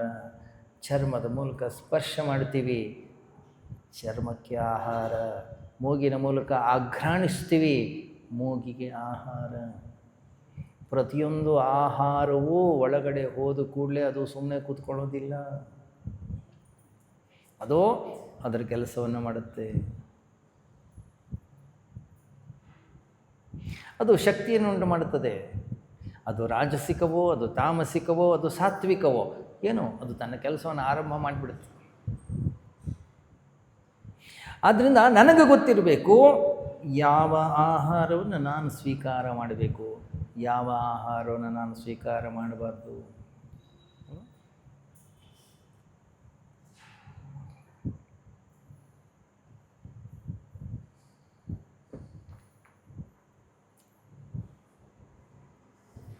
ಎಷ್ಟೋ ಬಾರಿ ನಾವು ಹೇಳ್ತಾ ಇರ್ತೀವಿ, ನಮ್ಮ ಮಿತ್ರರಿದ್ದರು, ಅವ್ರಿಗೆ ಪಾನಿಪುರಿ ಅಂದರೆ ಭಾಳ ಇಷ್ಟ, ತುಂಬ ಇಷ್ಟ ಅವ್ರಿಗೆ ಪಾನಿಪುರಿ ಅಂದರೆ.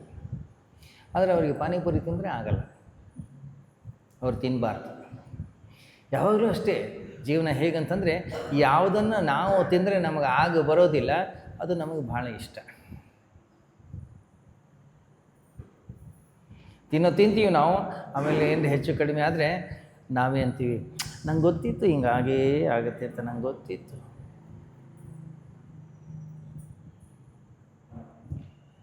ಏನು ಸ್ವೀಕಾರ ಮಾಡಬೇಕು ನಮಗೆ ಗೊತ್ತಿರಬೇಕು ಅಲ್ಲ.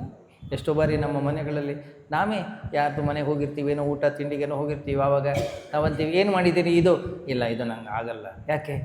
ಇದು ನನ್ನ ಶರೀರಕ್ಕೆ ಆಗಲ್ಲ, ನಾನು ತಿನ್ನಲ್ಲ, ಇದು ಬಿಡ್ತೀವಿ. ಕೆಲವರು ಮೆಣಸಿನ್ಕಾಯಿ ತಿನ್ನಲ್ಲ, ಕೆಲವರು ಹುಳಿ ತಿನ್ನೋದಿಲ್ಲ, ಕೆಲವರು ಸ್ವೀಟ್ ತಿನ್ನೋದಿಲ್ಲ, ಕೆಲವರು ಕರೆದದ್ದನ್ನು ತಿನ್ನೋದಿಲ್ಲ. ಯಾಕೆ? ಅವ್ರಿಗೆ ಆಗ್ತಿರಲ್ಲ.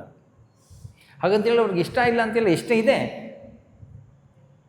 ಆದರೆ ಅದರಿಂದ ಆಗ್ತಕ್ಕಂಥ ಕಷ್ಟಗಳನ್ನು ಎದುರಿಸ್ಲಿಕ್ಕೆ ಅವ್ರ ಕೈನಲ್ಲಿ ಆಗೋದಿಲ್ಲ. ಅದರಿಂದ ತಿಂದೇ ಇರೋದೇ ಒಳ್ಳೆಯದು. ಅಷ್ಟು ವಿವೇಕ ಇದೆ.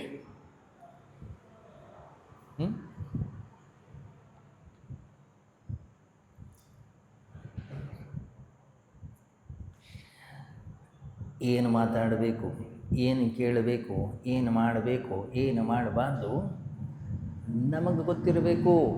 ಯಾಕಂದರೆ ಇದು ನಮ್ಮ ಜೀವನ. ಈ ಜಗತ್ತಿನಲ್ಲಿ ಏನು ಬೇಕಾದ ಘಟನೆಗಳು ಘಟಿಸಲಿ, ಮನಸ್ಸಿನ ಪ್ರಶಾಂತತೆಯನ್ನು ಒಂದು ಹಾಳು ಮಾಡಿಕೊಳ್ಬಾರ್ದು. ಯಾಕೆಂದರೆ ಮನಸ್ಸಿನ ಪ್ರಶಾಂತತೆಯೇ ನಮ್ಮ ಜೀವನದ ಆಸ್ತಿ. ಮನಸ್ಸು ಒಂದು ಶಾಂತವಾಗಿದೆಯೋ ನಿಮ್ಮ ಜೀವನ ನೆಮ್ಮದಿಯಿಂದಿರುತ್ತೆ. ಅದು ಒಂದಿಲ್ಲ, ಬೇಕಾದಷ್ಟು ಹಣ ಇದೆ, ತಗೊಂಡು ಏನು ಮಾಡೋದು? ಹಣದ ಮೂಲಕ ಮನಸ್ಸಿನ ಪ್ರಶಾಂತತೆಯನ್ನು ನಾವು ಕೊಂಡುಕೊಳ್ಳಿಕ್ಕೆ ಬರೋದಿಲ್ಲ.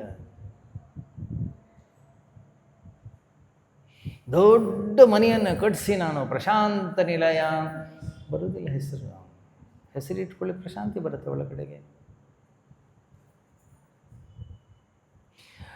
ನಾವು ಪ್ರಯತ್ನ ಪಟ್ಟು ನಮ್ಮ ಮನಸ್ಸನ್ನು ಶಾಂತವಾಗಿಟ್ಕೊಳ್ಳೋದನ್ನು ಕಲಿಬೇಕು.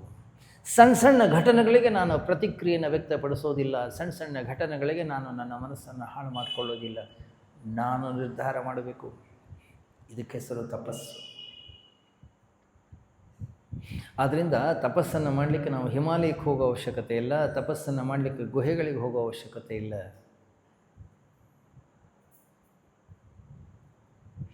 ಪ್ರತಿ ಕ್ಷಣವೂ ಕೂಡ ನಮ್ಮ ಪರೀಕ್ಷೆ ಅನ್ನೋದು ನಡೀತಾನೇ ಇರುತ್ತೆ.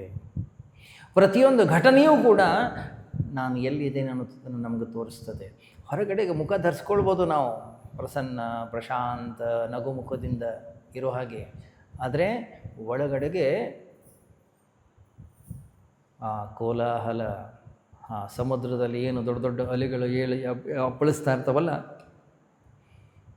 ನಮಗೆ ಗೊತ್ತಿರುತ್ತೆ. ಹೌದು. ಪೂಜ್ಯ DVG ತಮ್ಮ ಒಂದು ಕಡೆಗೆ ಒಂದು ಕಗ್ಗದಲ್ಲಿ ಬಹಳ ಸುಂದರವಾಗಿ ಹೇಳ್ತಾರೆ, ಮನವೇ ಪರಮಾದ್ಭುತವ ಮಂಕುತಿಮ್ಮ. ಈ ಮನಸ್ಸು ಒಂದು ಬಹಳ ಅದ್ಭುತ. ಹೇಗೆ ಅಂತ ಹೇಳಲಿಕ್ಕೆ ಬರೋದಿಲ್ಲ. ಒಳಗೆ ಏನಿದೆ ಗೊತ್ತೇ ಆಗೋದಿಲ್ಲ ನಮಗೆ.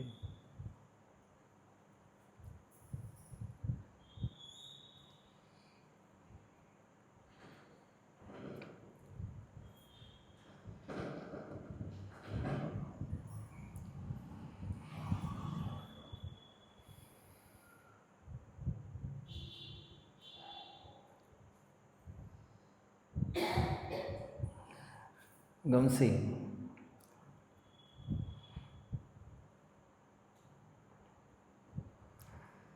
ಜೀವನದಲ್ಲಿ ನಮಗೆ ನೆಮ್ಮದಿ ಬೇಕು ಅಂತ ಹೇಳಿ ಪೂಜೆ ಮಾಡಿಸ್ತೀವಿ, ಯಾರ್ಯಾರ ಹತ್ರನೂ ಹೋಗ್ತೀವಿ, ಜಾತಕ ತೊಗೊಂಡು ಹೋಗ್ತೀವಿ, ಕೈ ತೋರಿಸ್ತೀವಿ,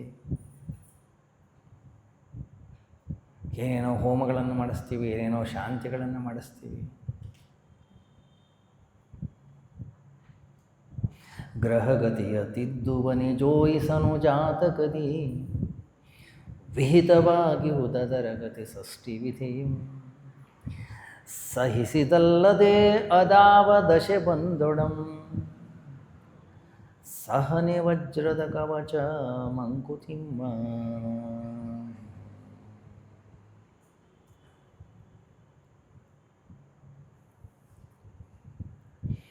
ಎಷ್ಟು ಆಶ್ಚರ್ಯ ನೋಡಿ. ಅಶಾಂತಗೊಂಡಿರೋದು ನಮ್ಮ ಮನಸ್ಸು, ಅಳ್ತಾ ಇರೋದು ನಮ್ಮ ಮನಸ್ಸು, ದುಃಖಿತವಾಗಿರೋದು ನಮ್ಮ ಮನಸ್ಸು, ಗೋಳಾಡ್ತಾ ಇರೋದು ನಮ್ಮ ಮನಸ್ಸು, ಶಾಂತಿ ಮಾಡೋದು ನಾವು ನವಗ್ರಹಗಳಿಗೆ.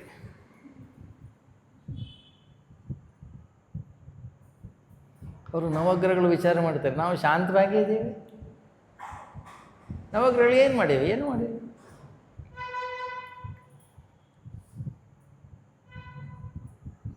ನವಗ್ರಹಗಳನ್ನು ಕನ್ಫ್ಯೂಷನ್ ಮಾಡೋರು ನಾವು.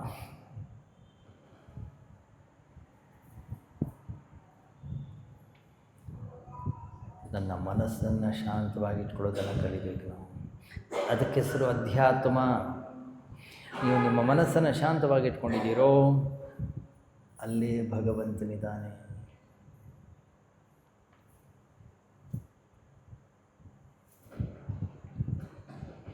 ಮನಸ್ಸು ಅಶಾಂತವಾಗಿದೆಯೋ ಅಲ್ಲೇ ಭಗವಂತನಿದ್ರೂ ಕೂಡ ನಮಗೆ ಕಾಣಿಸೋದಿಲ್ಲ. ಪಶ್ಯನ್ನಪಿ ಚ ನ ಪಶ್ಯತಿ ಮೂಢ ಅಲ್ಲ ಆಚಾರ್ಯ ಶಂಕರ ಭುಜಗಾಂನಲ್ಲಿ ಹೇಳ್ತಾರೆ. ಎದುರುಗಡೆನೇ ಕಾಣಿಸ್ತಾ ಇದ್ರೂ ಎಷ್ಟೋ ಬಾರಿ ಎದುರುಗಡೆಗೆ ವ್ಯಕ್ತಿಗಳಿರ್ತಾರೆ, ಎದುರುಗಡೆಗೆ ವಸ್ತುಗಳಿರ್ತವೆ. ಎಷ್ಟು ಒತ್ತಡದಲ್ಲಿ ಇರ್ತೀವಿ ಅಂದರೆ ಆ ವಸ್ತು ಆ ವ್ಯಕ್ತಿ ಕಾಣಿಸೋದೇ ಇಲ್ಲ ನಮಗೆ. ಎದುರುಗಡೆನೇ ಇರ್ತಾರೆ, ಕಾಣಿಸೋದೇ ಇಲ್ಲ. ಎದುರುಗಡೆನೇ ಕೀ ಇರುತ್ತೆ, ಎಲ್ಲ ಕಡೆ ಹುಡುಕ್ತಾ ಇರ್ತೀವಿ. ಯಾಕೆ? ಮನಸ್ಸು ಸ್ಥಿರವಾಗಿಲ್ಲ, ಮನಸ್ಸು ಶಾಂತವಾಗಿಲ್ಲ. ಆದ್ದರಿಂದ ಮನಸ್ಸಿನ ಪ್ರಶಾಂತತೆಗೆ ಹೆಸರು ತಪಸ್ಸು. ಮನಸ್ಸನ್ನು ಸ್ಥಿರವಾಗಿಟ್ಕೊಳ್ಳೋದಕ್ಕೆ ಹೆಸರು ಸಾಧನೆ.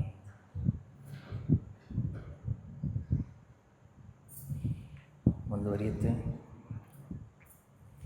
ನಾಳೆ ಚಿಂತನೆ ಮಾಡೋಣ.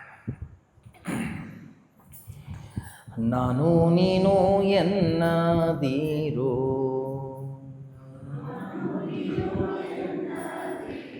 ಹೀನ ಮಾನವ, ಜ್ಞಾನದಿಂದ ನಿನ್ನ ನೀನೇ ತಿಳಿದುಕೊಳ್ಳಲೋ.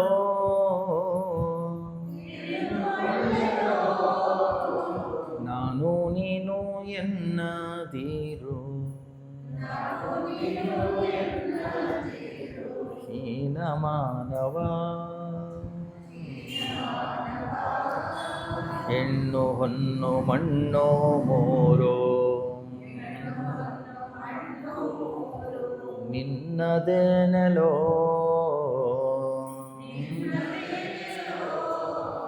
ಅನ್ನದಿಂದ ಬಂದ ಕಾಯ ನಿನ್ನದೇನೆಲೋ.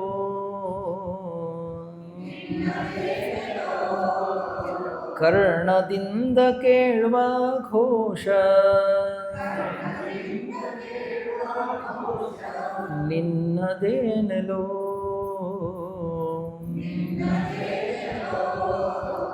ನಿನ್ನ ಬಿಟ್ಟು ಹೋಗುವ ದೇಹ ನಿನ್ನದೇನೆಲೋ. ನಾನು ನೀನು ಎನ್ನದಿರು, ಹೀನ ಮಾನವ, ಕಾಲಕರ್ಮಶೀಲಾ ನೇಮ ನಿನ್ನದೇನೆಲೋ. ಜಾಲ ವಿದ್ಯೆ ಬಯಲ ಮಾಯೆ ನಿನ್ನದೇನೆಲೋ ಕೀಲು ಜಡಿದ ತೊಗಲ ಗೊಂಬೆ ನಿನ್ನದೇನೆಲೋ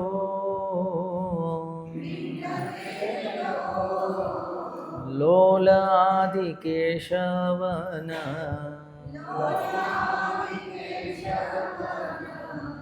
ಭಕ್ತನಾಗೆಲೋ ಲೋಲ ಆದಿ ಕೇಶವನ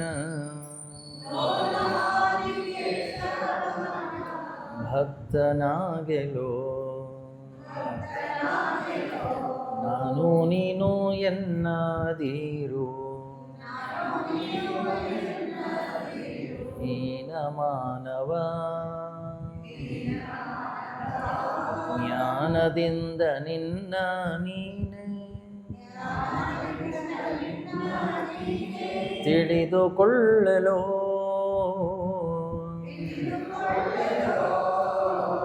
ನಾನು ನೀನು ಎನ್ನದಿರು ನಾನು ನೀನು ಎನ್ನದಿರು ನಾನು ನೀನು ಎನ್ನದಿರು ಹೀನ ಮಾನವ